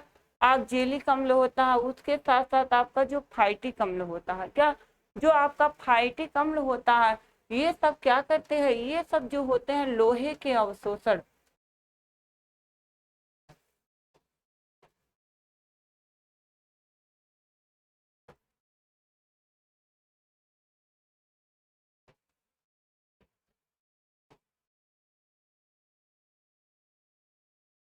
क्या करते हैं? ये सब लोहे के अवशोषण में बाधा डालते हैं। क्या करते हैं? ये सभी जो होते हैं लोहे के अवशोषण में बाधा डालते हैं। और जब ये लोहे के अवशोषण में बाधा डालते हैं, वही चीज यहाँ पर भी है। अगर विटामिन सी की भी कमी होती है, तो भी क्या होता है? इसका जो एब्जॉर्वेशन होता है वो नहीं हो पाता। क्या? वो नहीं हो पाता। यहाँ पे ये जो है हेडिंग गलत हो गई है। चलिए, उसके बाद ये भी देखना होता है। क्या होता है? आंतों का अम्लीय माध्यम जो होता है, क्या होता है? अम्लीय माध्यम। ये भी कहीं ना कहीं क्या करता है? प्रॉब्लम्स क्रिएट करता है। क्या करता है? प्रॉब्लम्स क्रिएट करता है। तो जब यहाँ पे प्रॉब्लम्स क्रिएट करता है, तो आपका क्या होता? इसका अवशोषण हमारे शरीर में सही प्रकार से नहीं हो पाता। क्या? और इसमें जो क्या होता है? आपका हीम होता है, उसके साथ साथ नान हीम और लोहा। क्या? नान हीम और लोहा जो होता है, ये भी आपका क्या करता है? ये भी इसके एब्जॉर्बेशन में प्रॉब्लम्स को क्रिएट करता है। अब उसके साथ साथ अब हमें ये देखना है कि लोहे की जो प्रकृति होती है वो कैसी है। क्या आपकी बेसिक है? क्या ये एसिडिक है? क्या क्या आपके बेसिक है या एसिडिक है या फिर न्यूट्रल है? क्या उसकी प्रकृति कैसी है? इस पर भी डिपेंड करता है क्या? लोहे का अवशोषण। क्योंकि अगर इसकी प्रकृति जो है क्या होती है, जैसे यहाँ अम्लीय माध्यम हुआ तो भी प्रॉब्लम्स क्रिएट कर रहा। क्या कर रहा है? प्रॉब्लम्स क्रिएट कर रहा। तो लोहे की प्रकृति विशेष पर भी ध्यान देना होगा कि इसकी प्रकृति कैसी है, ये किस प्रकार से वर्क को कर रहा है। क्या कर रहा है? किस प्रकार से वर्क को कर रहा है। तो यहाँ पे जो है हमारा विटामिन सी भी अगर होता है तो ये आपका नहीं होगा। यहाँ पे है क्या, ये भी आपका लोहे के अवशोषण में क्या करता है, प्रॉब्लम्स क्रिएट करता है। तो ये ऑक्जेलिक अम्ल होता है, जैसे आपके किस में पाया जाता है, आपके पालक में पाया जाता है, टमाटर में पाया जाता है। ये सब क्या होता है, ये सब एक प्रकार से नेचुरल जो होते हैं, क्या नेचुरल जो होते हैं, हानिकारक तत्व होते हैं जो इन भोज्य पदार्थों में पाए जाते हैं। क्या जो आपके इन भोज्य पदार्थों में पाए जाते हैं, जो कि हमारे स्वास्थ्य पर भी इसका हानिकारक प्रभाव पड़ता है। क्या पड़ता है, स्वास्थ्य पर भी हानिकारक प्रभाव पड़ता है। आज कुछ अजीब तरीके का टाइप हुआ है। चलिए ये लास्ट में आना चाहिए, ये पहले आ गया। चलिए देख लेते हैं हम लोग, इसको देख लेते हैं। अब अगर हम क्या करते हैं, अगर हम बोन मैरो की बात करते हैं तो इसमें क्या होता है, इसमें लोहा जो होता है वो 3 रूपों में प्राप्त होता है। कितने रूपों में, 3 रूपों में प्राप्त होता है।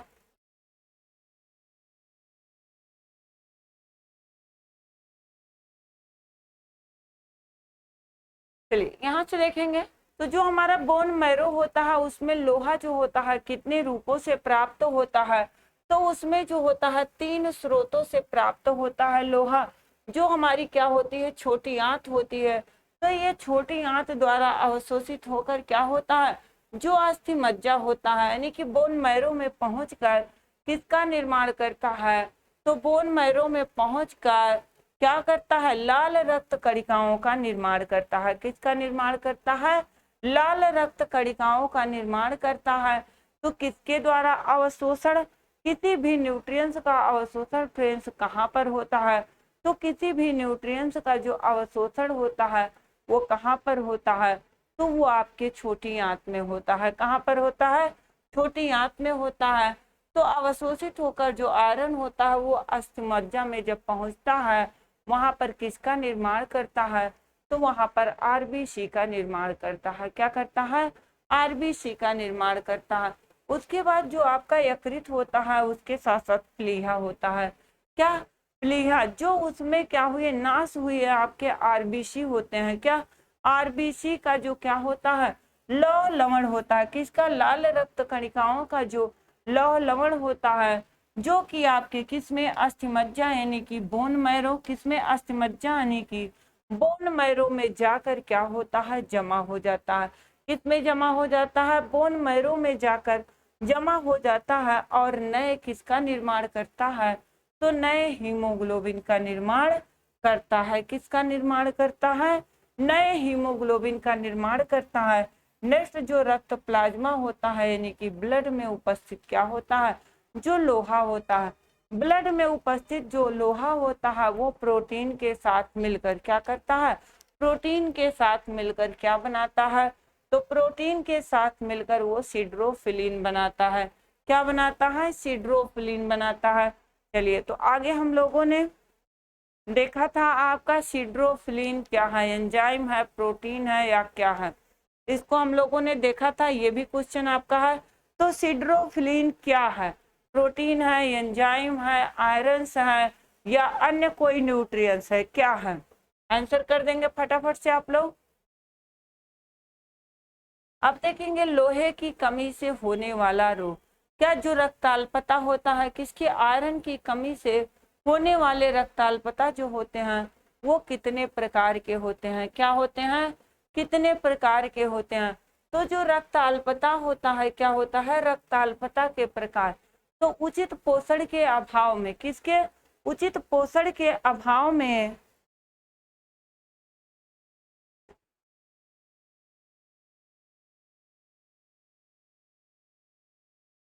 ये वाला थोड़ा सा यहाँ पे हमको मिस्टेक दिख रहा है। ये वाला कौन वाला नहीं समझ में, इसमें या ये वाला, इसको अभी बाद में बताएंगे। ये वाला, चलिए ये ये गलत टाइप हुआ है। क्या, ये गलत टाइप हुआ है, इसको हम बाद में बता देंगे कल या फिर नेक्स्ट क्लास में। क्या, ये गलत टाइप हुआ है।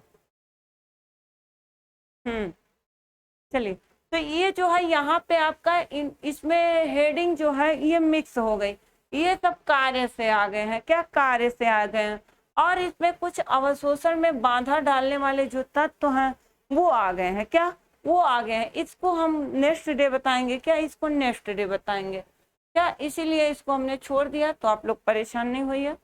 ओके, ये टाइपिंग में थोड़ा सा ये पेज इधर उधर हो गया, आप देखिए ये पहले आ गया, इसको लास्ट में आना चाहिए था। चलिए कोई नहीं, हम लोग पढ़ लेते हैं अपने हिसाब से। यहाँ तक ये क्लियर हुआ। अब इसमें देखेंगे लोहे की कमी का जो प्रभाव था, उसके कमी के प्रभाव से क्या हो जाने पर क्या होती है, जो रक्ताल्पता रोग हो जाती है। कौन सी रोग हो जाती है, रक्ताल्पता रोग हो जाता है। तो वो रक्ताल्पता रोग जो होता है कितने प्रकार से होता है, क्या कितने प्रकार से होता है। तो अब यहाँ पे अगर हम देखते हैं उचित पोषण के अभाव में जो क्या होता है, रक्ताल्पता रोग हो जाता है, वो मुख्यतः 3 प्रकार का होता है। कितने प्रकार का होता है, 3 प्रकार का होता है। तो लोहे की कमी से जो रक्ताल्पता होता है वो कितने प्रकार का होता है, वो 2 प्रकार का होता है, क्या वो 2 प्रकार का होता है। ये तो आप लोग को हमने जब विटामिन पढ़ाया था वहां पे बताया था, तो उसको मत ध्यान दीजिएगा। अब ये 2 प्रकार का होता है, पहला कौन सा होता है, तो पहला हाइपो,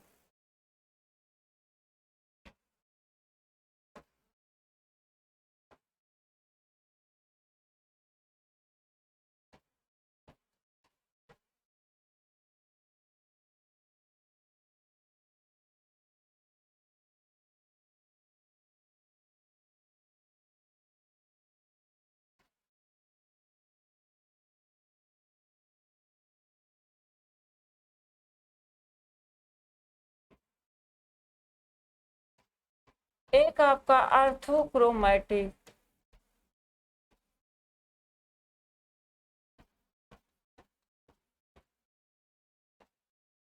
तो ये दोनों आपके किसकी कमी से होते हैं, ये दोनों आपके आयरन की कमी से होते हैं। एक जो क्या होता है हाइपोक्रोमिक माइक्रोसिटिक रक्ताल्पता होता है, क्या होता है, हाइपोक्रोमिक माइक्रोसिटिक,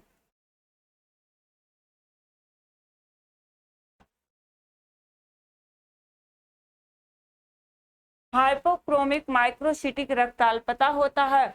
दूसरा जो होता है किसकी कमी से, आयरन की कमी से, तो आर्थोक्रोमैटिक, क्या आर्थोक्रोमैटिक जो रक्ताल्पता होती है ये किसकी कमी से होती है, तो ये आपके लोहे की कमी से होती है। किसकी कमी से होती है, लोहे की कमी से होती है। फिर जो आपका फोलिक अम्ल होता है, क्या उसकी कमी से आपका मैग्लोब्लास्टिक रक्ताल्पता होता है, ये भी बहुत ज्यादा पूछा जाने वाला है। और विटामिन B12 जो होता है उसकी कमी से कौन सा रोग हो रहा है, तो उसकी कमी से परनीशियस रक्ताल्पता हो रहा है। कौन सा हो रहा, परनीशियस रक्ताल्पता हो रहा है। वहीं पे आपके विटामिन B6 से कौन सा रक्ताल्पता हो रहा है, तो विटामिन B6 यानी कि पायरिडॉक्सिन,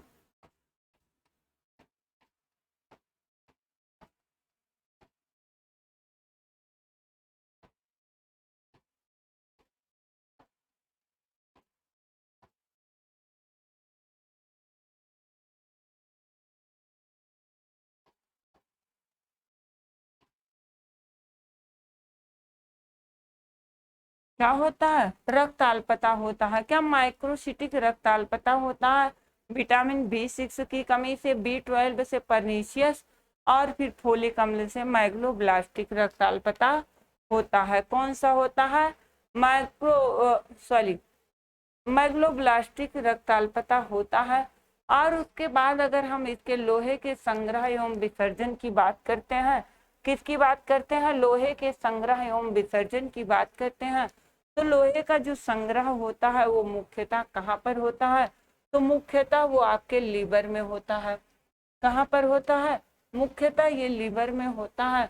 तो लीवर के साथ साथ ये प्लीहा जो आपका स्पिनल होता है, अस्थि मज्जा यानी कि बोन मैरो में होता है।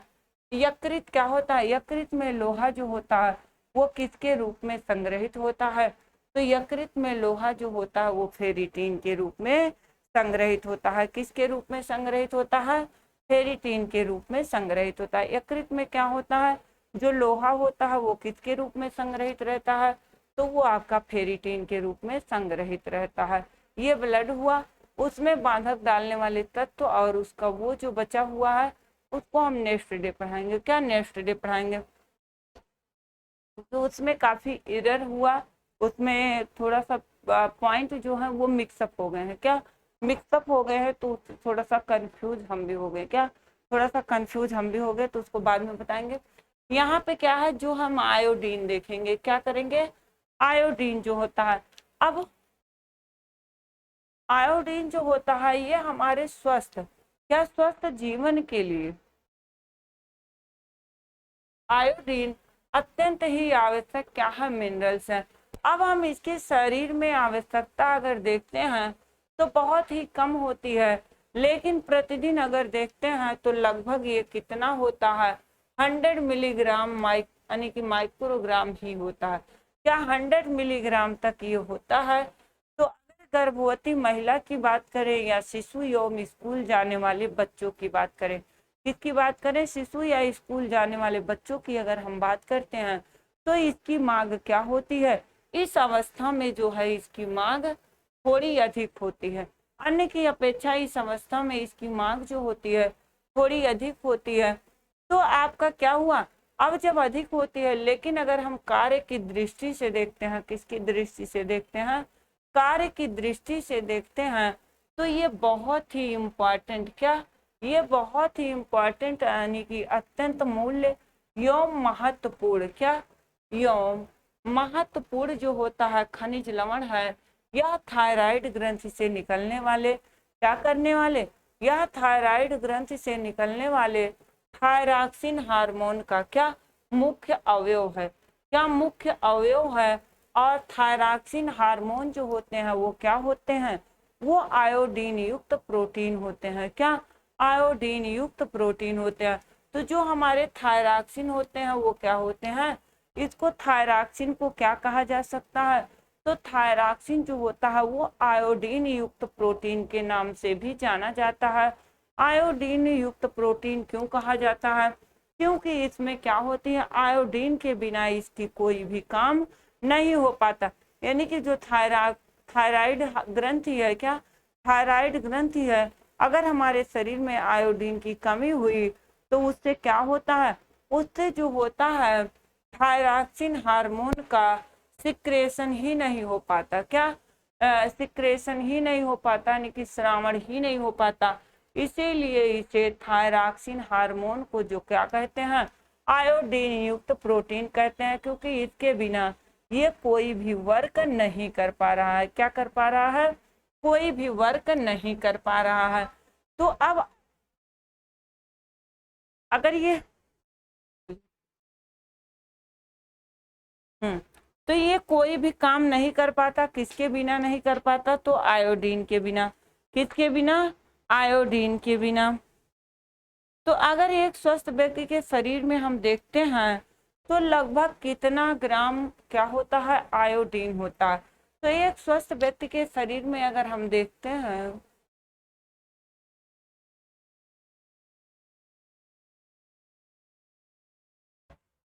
एक स्वस्थ व्यक्ति के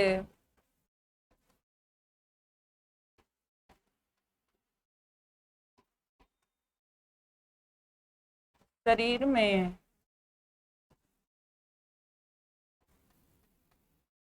लगभग 25 ग्राम क्या होता है? आयोडीन होता है। क्या होता है? आयोडीन होता है। और उसके बाद दूसरा क्वेश्चन जो आपसे ये पूछता है, क्या करता है? दूसरा क्वेश्चन जो आपसे ये पूछता है कि एक स्वस्थ व्यक्ति को लगभग कितने ग्राम प्रतिदिन क्या होता है? आयोडीन लेना चाहिए। कितने माइक्रोग्राम? तो आपका 100 से 150 मिलीग्राम जो होता है लेना चाहिए। और किस अवस्था में आयोडीन की जो क्या होती है मांग बढ़ जाती है? तो आप बताएंगे कि जो एक प्रेग्नेंट लेडी होती है, क्योंकि क्या होता, माँ को तो आयोडीन की आवश्यकता होती ही होती है, उसके साथ साथ जो उसके क्या जो उसके गर्भ में भ्रूण पल रहा है, क्या जो उसके गर्भ में भ्रूण पल रहा है उस भ्रूण को क्या होती है? आयोडीन की आवश्यकता होती है।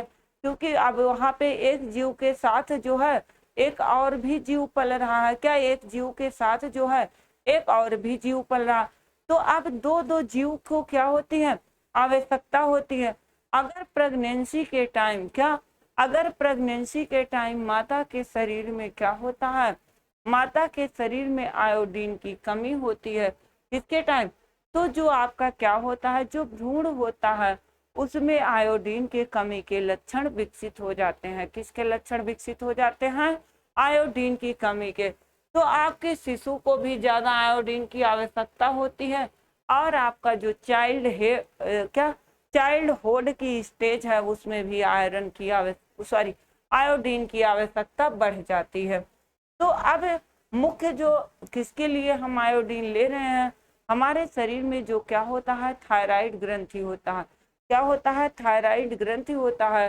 तो थायराइड ग्रंथि से क्या होता है, थायरॉक्सिन नामक हार्मोन का सिक्रेशन होता है। अगर शरीर में आयोडीन की कमी होती है तो ये जो थायराइड ग्रंथि होता है ये क्या होता है, ये जो है डिस्टर्ब हो जाता है। और जब डिस्टर्ब हो जाता है तो ये समझिए कि थायरॉक्सिन नामक हार्मोन का स्रावण नहीं कर रहा होता है। किसका, उसका स्रावण नहीं कर रहा होता है, तो व्यक्ति जो होता है विभिन्न प्रकार के रोग से ग्रसित हो जाता है। क्या होता है, ग्रसित हो जाता है। अब अगर हम देखते हैं क्या करते हैं, अब यहाँ पे हम देखते हैं तो आयोडीन के वर्ग की बात करते हैं तो ये शारीरिक वृद्धि एवं विकास में क्या होता है, सहायक होता है। आयोडीन जो होता है शारीरिक वृद्धि एवं विकास में सहायक होता है। और जब ये शारीरिक वृद्धि एवं विकास में सहायक होता है तो आयोडीन जो होता है वो क्या है, ये जो है आयोडीन जो है ये प्रोटीन युक्त यौगिक है। क्या है, ये प्रोटीन युक्त यौगिक जो होता है वो आपका थायरोग्लोबुलिन या थायरोग्लोबुलिन तथा थायरॉक्सिन के निर्माण के लिए, किसके लिए, तथा थायरॉक्सिन के निर्माण के लिए नितांत आवश्यक है। क्या है, नितांत आवश्यक है। थायरॉक्सिन कोषों में क्या करता है, कोषों में होने वाले किसकी क्रिया को वो करता है, तो होने वाले जो क्या होते हैं, ऑक्सीकरण, क्या होने वाले, कोषों में होने वाले ऑक्सीकरण जो है क्रियाओं को, प्रक्रियाएं जो होती है उसको नियमित करने का काम करता है। तो जो आपका आयोडीन होता है ये क्या करता है, ये आपके थायरोग्लोबिन और उसके साथ साथ थायरॉक्सिन के निर्माण के लिए क्या होता है, आवश्यक होता है। जब आपका थायरीन क्या होता है, जो थायरॉक्सिन होता है वो क्या करता है, जो कोषों में होने वाले कौन सी, तो कोषों में होने वाले जो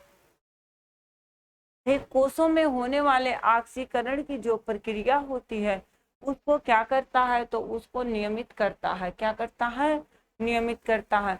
नेक्स्ट जो है आधारीय चयापचय की दर को नियमित एवं नियंत्रित करने में, किसके, आधारीय चयापचय दर को नियमित एवं नियंत्रित करने में किसकी महत्वपूर्ण भूमिका होती है, आयोडीन की महत्वपूर्ण भूमिका होती है। किसकी, आयोडीन की महत्वपूर्ण भूमिका होती है। किसकी महत्वपूर्ण भूमिका होती है, आयोडीन की महत्वपूर्ण भूमिका होती है। तो क्या होता है, ये जो आधारीय चयापचय दर को क्या करता है, नियमित और नियंत्रित, मोस्ट इंपॉर्टेंट लाइन है। क्या आयोडीन जो होता है आधारीय चयापचय की दर को नियमित एवं नियंत्रित करने में क्या करता है, अमूल्य भूमिका निभाता है। कैसी भूमिका निभाता है, अमूल्य भूमिका निभाता है। उसके साथ साथ जो धात्री माता होती है उसके दुग्ध निर्माण में भी किसकी, आयोडीन की महत्वपूर्ण भूमिका होती है। क्या, जो धात्री माता होती है उसके मिल्क निर्माण में भी आयोडीन की महत्वपूर्ण भूमिका होती है। ये भी आपका मोस्ट इम्पॉर्टेंट लाइन है। क्या, ये भी आपका मोस्ट इम्पॉर्टेंट लाइन है। नेक्स्ट अगर हम देखते हैं, यह जो क्या होता है, जो गर्भाशय की क्या होती है, मांसपेशियों के संकुचन को नियमित एवं नियंत्रित करता है। क्या, यह जो होता है गर्भाशय की जो मांसपेशियां होती हैं उसको क्या, उसके संकुचन को नियमित एवं नियंत्रित करता है। उसके साथ साथ जो शरीर का क्या होता है, ताप नियंत्रण में, क्या शरीर के ताप नियंत्रण में क्या करता है, शरीर के ताप नियंत्रण में ये सहायता प्रदान करता है। क्या करता है, शरीर के ताप नियंत्रण में सहायता प्रदान करता है। शरीर में जो क्या होता है, कोलेस्ट्रॉल की मात्रा को कुछ हद तक नियंत्रित करना, क्या कुछ हद तक जो है नियंत्रित करता है। और शरीर के जो कोष होते हैं, क्या कोषों में होने वाले परिवर्तनों को नियंत्रित एवं नियमित बनाए रखने में किसकी महत्वपूर्ण भूमिका होती है। तो जो आपका आयोडीन होता है उसको बनाए रखने में उसकी महत्वपूर्ण भूमिका होती है।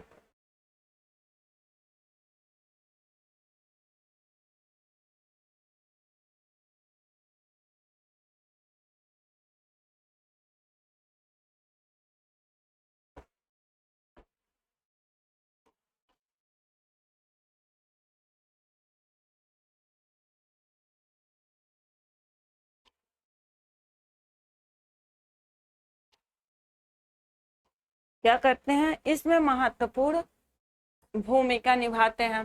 तो यहाँ पे आपका जो आयोडीन था इसके कार्य थे, क्या थे, इसके कार्य थे। तो अब ये जो आयोडीन देखिए कितना इम्पोर्टेंस आपका मिनरल्स है। ये गर्भावस्था में मांसपेशियों के जो संकुचन होता है, क्या जो संकुचन विमोचन का प्रोसेस होता है उसको नियमित और नियंत्रित दोनों काम करा, और शरीर के जो है ताप को नियंत्रित करने का काम करता है। तो वाटर भी जो होता है वो भी, तो कई न्यूट्रिएंट्स आपके शरीर के ताप को नियंत्रित करने का काम कर रहे हैं, इसको भी आपको ध्यान से देखना है। अब शरीर में कोलेस्ट्रॉल की मात्रा को कुछ हद तक कम करता है, क्या कुछ हद तक कम करता है। तो और लोग पढ़ चुके हैं, क्या और लोग इसको पढ़ चुके हैं। और कौन सा आपका न्यूट्रिएंट्स होता है, क्या या कौन सा मिनरल्स होता है जो हमारे शरीर में कोलेस्ट्रॉल को कम करता है, क्या हमारे शरीर में कोलेस्ट्रॉल को कम करता है। आंसर करेंगे, क्वेश्चन भी बताते रहिए।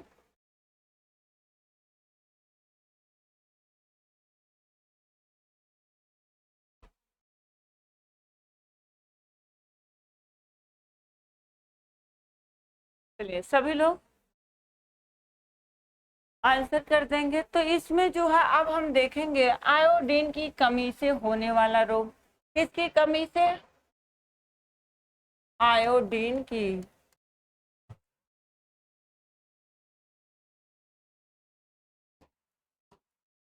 कमी से होने वाला रोग, क्या होने वाला रोग। तो यहाँ पे आपका क्या होता है, यहाँ पे जो आपका घेघा या क्या है गलगंड रोग, तो ये किसकी कमी से हो रहा है, तो ये आयोडीन की कमी से हो रहा है। किसका, आयोडीन की कमी से हो रहा है। इसी को ग्वाइटर भी कहते हैं, क्या कहते हैं, इसी को ग्वाइटर भी कहते हैं। तो जो इसके क्या होते हैं, सिम्टम्स होते हैं, यानी कि लक्षण होते हैं। क्या होते हैं, सिम्टम्स होते हैं, लक्षण होते हैं। नहीं आ रहा, चलिए नहीं आ रहा। वैसे भी हमने नेट वाले बच्चों को पढ़ा रखा है, क्या पढ़ा रखा है। तो आपका और उसके साथ साथ हम लोगों ने क्या कंप्लीट कर लिया, हम लोगों ने जो है किसको कंप्लीट किया, विटामिन को। तो क्या विटामिन में कोई ऐसा विटामिन है जो शरीर में वसा संग्रह को रोक रहा है या शरीर में कोलेस्ट्रॉल की मात्रा को कम कर रहा है। ध्यान दीजिएगा। तो आप लोग बताएंगे कौन सा विटामिन है जो हमारे शरीर में क्या करता है, कोलेस्ट्रॉल को घटाता है, क्या या कोलेस्ट्रॉल को जमा होने से रोकता है। अब तो नाम भी बता दिए। और उसके अलावा बी कॉम्प्लेक्स में, इसके सी के अलावा भी हमने पढ़ाया है बी कॉम्प्लेक्स में। चलिए तो सोचते रहिए, बताते रहिए। अभी तो answer Akanksha, Renu Yadav, Vandana right they रहे हैं। और नेक्स्ट देखेंगे यहाँ पे, तब तक आप लोग आंसर करते रहिएगा, अभी हम कमेंट देख लेंगे। अब जो ये घेघा रोग होता है इसको ग्वाइटर के नाम से भी जाना जाता है, किसके नाम से, ग्वाइटर के नाम से भी जाना जाता है। अब ये जो हमारी क्या होती है, थायराइड ग्रंथि होती है, क्या होती है, थायराइड ग्रंथि जो होती है, थायराइड ग्रंथि का आकार क्या होता है, वो बढ़ने लगता है, क्या बढ़ने लगता है, जिससे आपकी जो श्वास नली होती है वो श्वास नली दबने लगती है। क्या होती है, श्वास नली दबने लगती है। फलस्वरूप क्या होता है, सांस लेने में तकलीफ भी होती है। क्या होती है, सांस लेने में तकलीफ भी होती है। तो ये उसका लक्षण था। उसके बाद क्या होता है, जो क्रिएटिव व्यक्ति जो होता है वो किससे ग्रसित हो जाता है, तो क्रिएटिनिज्म नामक रोग से। आयोडीन की अगर शरीर में हुई तो बच्चा किस रोग से ग्रसित हो रहा है, तो बच्चा जो होता है क्रिएटिनिज्म नामक रोग से ग्रसित हो जाता है। किससे हो जाता है, तो क्रिएटिनिज्म नामक रोग से ग्रसित हो जाता है। तो जिन बच्चों को माताओं के गर्भकाल के दौरान ही पर्याप्त मात्रा में क्या होता है, जो गर्भवती माता होती है वो पर्याप्त मात्रा में अगर आयोडीन का सेवन नहीं किया जाता है, किस मात्रा में, पर्याप्त मात्रा में अगर आयोडीन का सेवन नहीं करती है, तो ऐसे बच्चे किस रोग से ग्रसित होते हैं, तो ऐसे बच्चे जो होते हैं वो क्रिएटिनिज्म नामक रोग से ग्रसित हो जाते हैं। अगर हम इसके सिम्टम्स की बात करते हैं, यानी कि लक्षण की बात करते हैं, तो जो व्यक्ति होता है जो क्रिएटिनिज्म से क्या होता है, जो क्रिएटिनिज्म B12 आकांक्षा, शायद शायद नहीं लगाइए बेटा, ओके, सिलेक्शन लेना है ना, तो शायद क्यों। तो इसके सिम्टम्स देखते हैं। बच्चों की क्या होती है, शारीरिक एवं मानसिक जो वृद्धि होती है उसके साथ साथ डेवलपमेंट होता है वो रुक जाता है। क्या शारीरिक वृद्धि एवं मानसिक जो विकास होता है वो रुक जाता है, और बच्चा जो होता है वो मानसिक रूप से विकलांग हो जाता है। क्या होता है, बच्चा जो होता है वो मानसिक रूप से विकलांग हो जाता है। बच्चे की लंबाई क्या होती है, काफी कम हो जाती है। किसकी लंबाई, बच्चे की जो लंबाई होती है वो काफी कम हो जाती है। तथा क्या होता है, कद जो होता है उसका वो कैसा हो जाता है, तो उसका कद जो होता है वो छोटा हो जाता है। क्या हो जाता है, कद जो छोटा हो जाता है। तो ये जो क्या होता है क्रिएटिनिज्म बीमारी है, यह किससे संबंधित है, आंसर कर दीजिएगा आप लोग। क्रिएटिनिज्म जो बीमारी है यह किससे संबंधित है, चलिए फटाफट से आंसर करेंगे। यह किससे संबंधित है, ऑप्शन नहीं देंगे, सभी लोग आंसर करेंगे। क्रिएटिनिज्म जो बीमारी है इसका संबंध किससे है, नेक्स्ट आगे देखेंगे। उसके बाद जो इसमें क्या होती है, जो बच्चों की क्या होती है चयापचय दर होती है।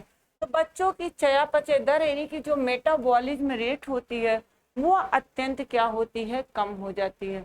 क्या होती है, कम हो जाती है, जिससे उन्हें क्या होता है, भूख नहीं लगती है। क्या, जिससे उन्हें भूख नहीं लगती है। तो और उसके साथ साथ मांसपेशियां कमजोर हो जाती हैं। क्या होती है, मांसपेशियां जो होती है कमजोर हो जाती हैं। उसके साथ साथ ढीली एवं दुर्बल हो जाती हैं। क्या हो जाती हैं, आयोडीन आकांक्षा का रहा। तो यहाँ पे क्या होता है, आयोडीन, आप भी बताते हैं, अभी पढ़ लेते हैं, आप लोग आंसर करते रहिएगा। अभी हमें कंप्लीट आंसर नहीं मिला है, इतना बता दे रहे हैं, अभी कंप्लीट आंसर नहीं आया है, आधा अधूरा आ रहा है। मांसपेशियां कमजोर होकर क्या होती है, ढीली एवं दुर्बल हो जाती हैं। उसके साथ साथ त्वचा जो होती है सूखी, क्या त्वचा सूखी, खुरदुरी, ये खा है, खुरदरी एवं मोटी हो जाती है। क्या त्वचा जो होती है सूखी, खुरदरी एवं मोटी हो जाती है। जीभ का आकार जो होता है वो बढ़ जाता है। होंठ जो होते हैं मोटे हो जाते हैं, जिनके कारण क्या होता है, जिनके कारण उनका क्या होता है, चेहरे का जो आकार होता है, क्या होता है, चेहरे का जो आकार होता है वो अजीब सा हो जाता है। क्या, अजीब सा हो जाता है। और क्या होता है, बच्चे के क्या, बच्चा जो है ठीक से मुंह बंद नहीं कर पाता। क्या कर पाता है, बच्चा ठीक से मुंह बंद नहीं कर पाता। किनारे हल्का सा तिरछा सा हो जाता है और हल्का सा जो है खुला रहता है। मुंह जो होता है, जब बच्चा क्रिएटिनिज्म नामक बीमारी से ग्रसित होता है तो हल्का सा उसका मुख जो होता है वो क्या होता है, खुला होता है। उसके बाद अगर हम देखते हैं तो बाल जो होते हैं वो कैसे हो जाते हैं, बाल चमकहीन हो जाते हैं। क्या होते हैं, बाल चमकहीन हो जाते हैं, रुक्ष एवं कड़े हो जाते हैं। क्या होते हैं, रुक्ष एवं कड़े हो जाते हैं। तो बाल जब चमकहीन हो जाते हैं तो रुक्ष भी हो जाएंगे, कड़े भी हो जाएंगे, और कहीं न कहीं हार्नी हो जाते हैं यानी कि कठोर हो जाते हैं। और बच्चा जो होता है उसका चेहरा क्या होता है, बच्चे का चेहरा उदास एवं लवणहीन हो जाता है। क्या, लवणहीन हो जाता है, यानी कि मिनरल्स रहित हो जाता है। क्या हो जाता है, मिनरल्स रहित हो जाता है। उसके बाद हम देखते हैं मिक्सीडिमा की बात करेंगे। किसकी बात करेंगे, मिक्सीडिमा की बात करेंगे। तो जो यहाँ पे मिक्सीडिमा है उसका जो सिम्टम्स है यानी कि लक्षण है, ये शरीर में क्या है, सूजन आ जाती है। क्या होती है, शरीर में सूजन आ जाती है। और ये क्या होता है, शीघ्र शीघ्र थकान महसूस होने लगती है। क्या होती है फ्रेंड्स, शीघ्र जो होती है थकान महसूस होने लगती है। व्यक्ति जो होता है सुस्त हो जाता है, आलसी, उत्साहहीन एवं थका थका सा दिखता है। क्या होता है, व्यक्ति जो होता है सुस्त, आलसी, उत्साहहीन एवं थका थका सा दिखाई देता है। कैसा होता है, थका थका सा दिखाई देता है। चेहरा उदास एवं भावहीन हो जाता है। कैसा होता है, चेहरा जो होता है वो उदास एवं भावहीन हो जाता है। उसके साथ साथ जो होता है शरीर का तापक्रम कैसा होता है, कम हो जाता है।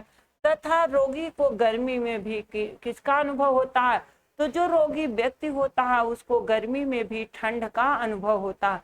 किसका अनुभव होता है, तो रोगी व्यक्ति जो होता है उसको गर्मी में भी ठंड का अनुभव होता है। उसके साथ साथ जो बाल होते हैं वो क्या होते हैं, बाल झड़ने लगते हैं।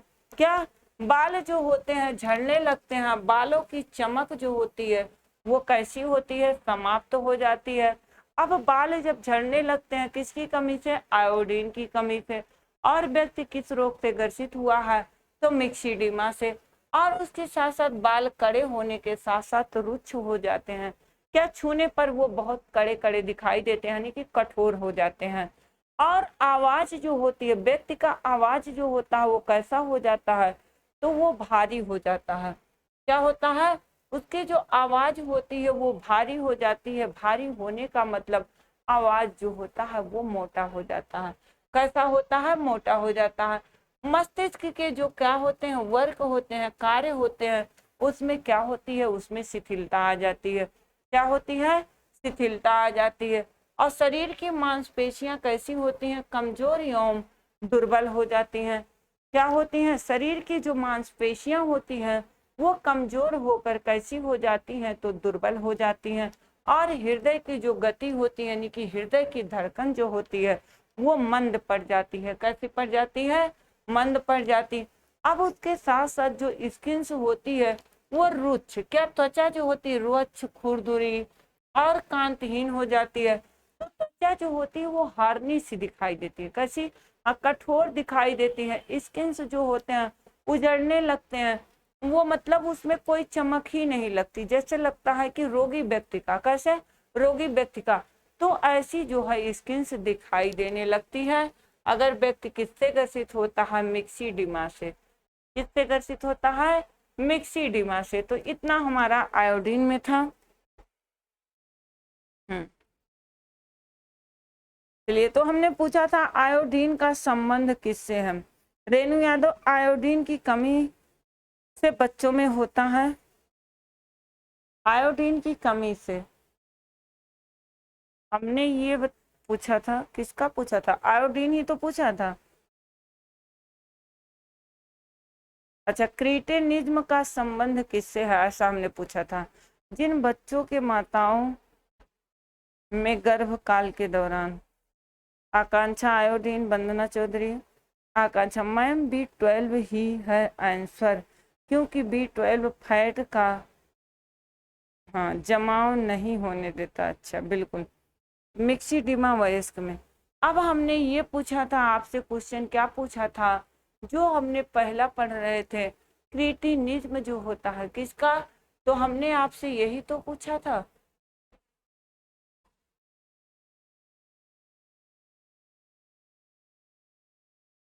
हमने यही पूछा था कि क्रिटिनिज्म का संबंध है, क्या क्रिटिनिज्म का संबंध है। तो क्रिटिनिज्म जो होता है इसका संबंध किससे है, तो इसका जो संबंध होता है वो आपको अगर अब ऑप्शन में दे दिया जाए कि क्रिटिनिज्म का क्वेश्चन आपका है संबंध है। आपका क्वेश्चन ये हो गया, सबको क्वेश्चन समझ आया? यही क्वेश्चन था ना। और ऑप्शन आपका दिया गया आयोडीन, क्या दिया गया? आयोडीन। बी ऑप्शन आपको दिया गया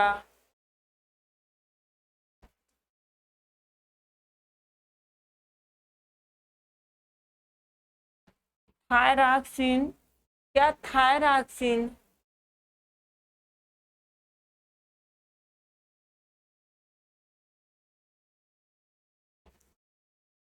सी आपका दिया गया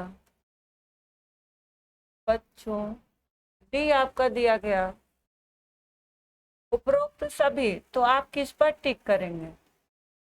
चलिए फटाफट से अभी आंसर कर दीजिए। आप किस पर टिक करेंगे? आपको चारों ऑप्शन यहाँ पर मिल गए। डी। और लोग भी आंसर करें। सी। चलिए और भी क्वेश्चन हमने लिख भी दिया, ऑप्शन भी दे दिया, तो सभी लोग अपना आंसर करते रहे। यहाँ पे 2 आंसर आया, दोनों लोग का अलग अलग आंसर आया। कैसा आंसर आया फ्रेंड्स? दोनों लोग का अलग अलग आया। बी होगा मैम। वंदना के तो खूब बदलते हैं आंसर। और बाकी लोग, आकांक्षा आप भी कीजिए आंसर। और बाकी लोग, अनीता यादव, इस समय संगीता श्रीवास्तव नहीं दिखती, बाकी बच्चे नहीं दिखते लाइव।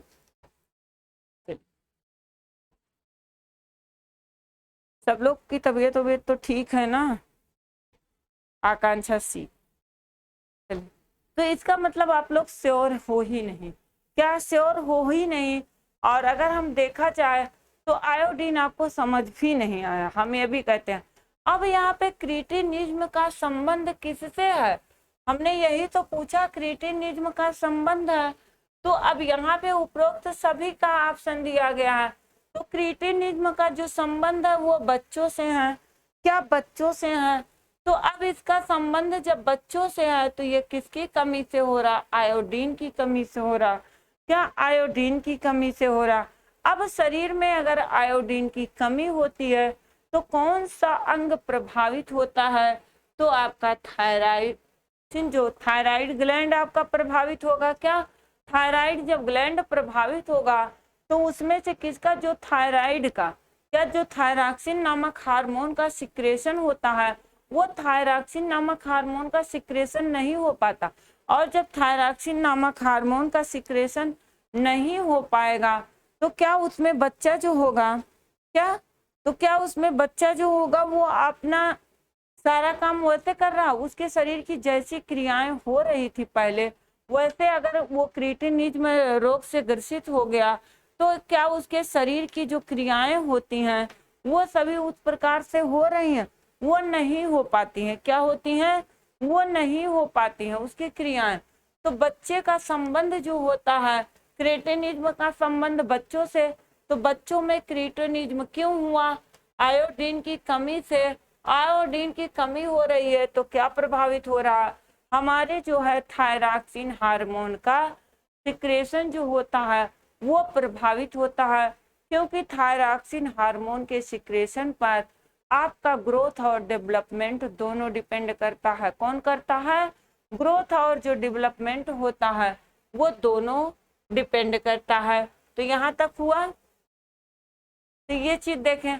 अब उसके बाद हम लोग यहाँ पर देखेंगे आयोडीन का जो अवशोषण होता है। क्या होता है? आयोडीन का अवशोषण होता है। तो आयोडीन का अवशोषण कहाँ पर होता है? आप बताएंगे कि आयोडीन जो होता है उसका अवशोषण छोटी आंत में होता है। कहाँ होता है? आयोडीन का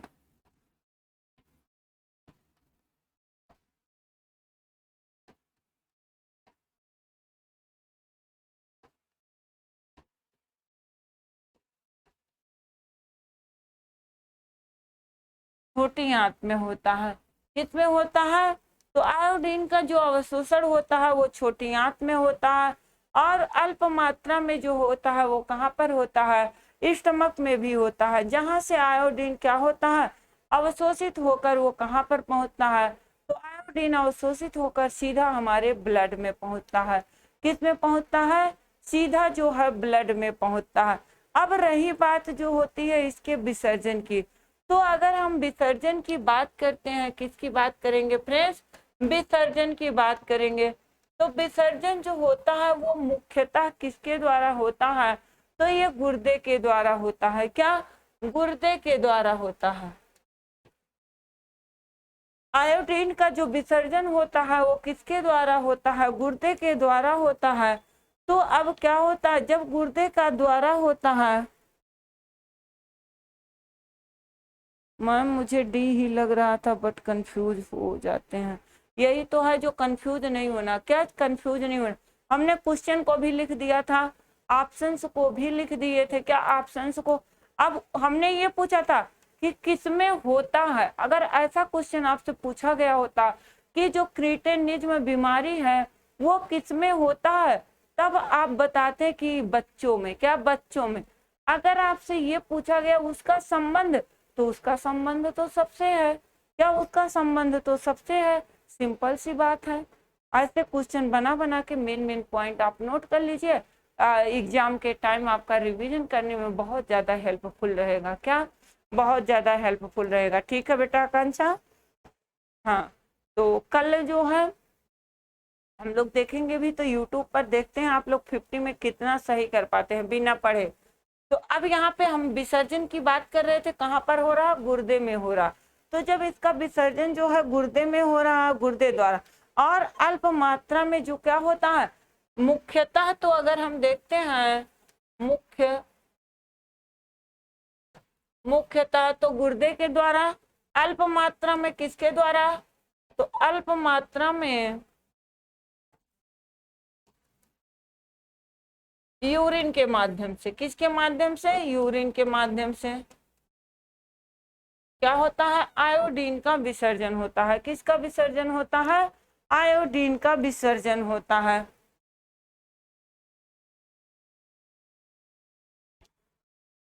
ठीक, तो अगर आप ही देखते हैं यहाँ पे विसर्जन हो रहा है, अगर वही धात्री माता जो आपकी क्या होती है, लैक्टेटिव मदर होती है। कौन सी, लैक्टेटिव जो मदर होती है, अगर क्या होता है बच्चा जो है क्या मिल्क का सेवन कर रहा है वहां से, तो कुछ मात्रा में जो आयोडीन होता है वो मिल्क के माध्यम से बच्चे के शरीर में भी जाता है। तो कुछ मात्रा में वहां से भी विसर्जन लैक्टेटिव मदर के शरीर से हो जाता है, जो ट्रांसफर होकर कहाँ चला जाता है, बच्चों के शरीर में चला जाता है। किसके शरीर में, बच्चों के शरीर में, मिल्क के माध्यम से।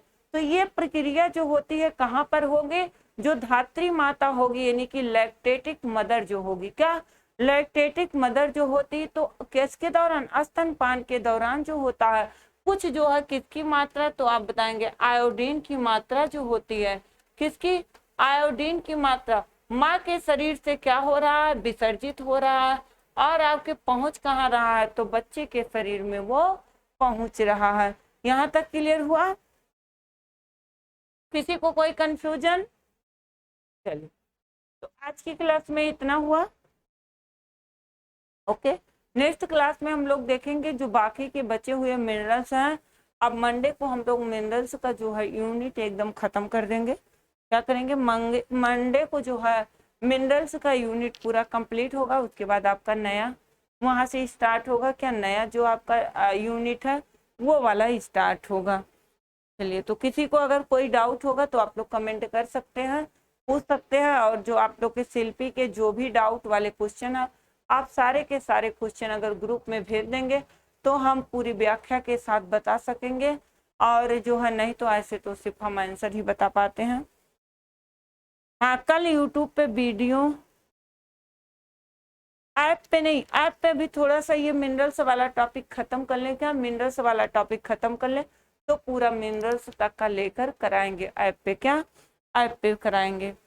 तो जैसे पिछली बार ऐप पे सेट था, तो ऐप पे जब भी सेट होगा तो वो आप लोग को बता दिया जाएगा, मैसेज दे दिया जाएगा। क्या, मैसेज दे दिया जाएगा। तो वहाँ पे 100 का हम सेटअप लगवा देंगे। क्या, 100 का लगवा देंगे। लेकिन अभी इस वाले संडे जो है हम लोग यूट्यूब पर करेंगे। कहाँ पर, यूट्यूब पे। चलिए। तो जो कि न्यूट्रिशन से नहीं होगा वो आपका मैनेजमेंट से होगा। तो कुछ चीज़ें आप लोग अलग चीज़ें भी पढ़ते रहें, क्या कुछ अलग चीज़ें भी पढ़ते रहें। बाकी ये जो टॉपिक वाइज हो रहा है ये आप लोग का होता रहेगा। बाकी नेक्स्ट कल मिलेंगे यूट्यूब पे, 10 बजे की क्लास है। ओके।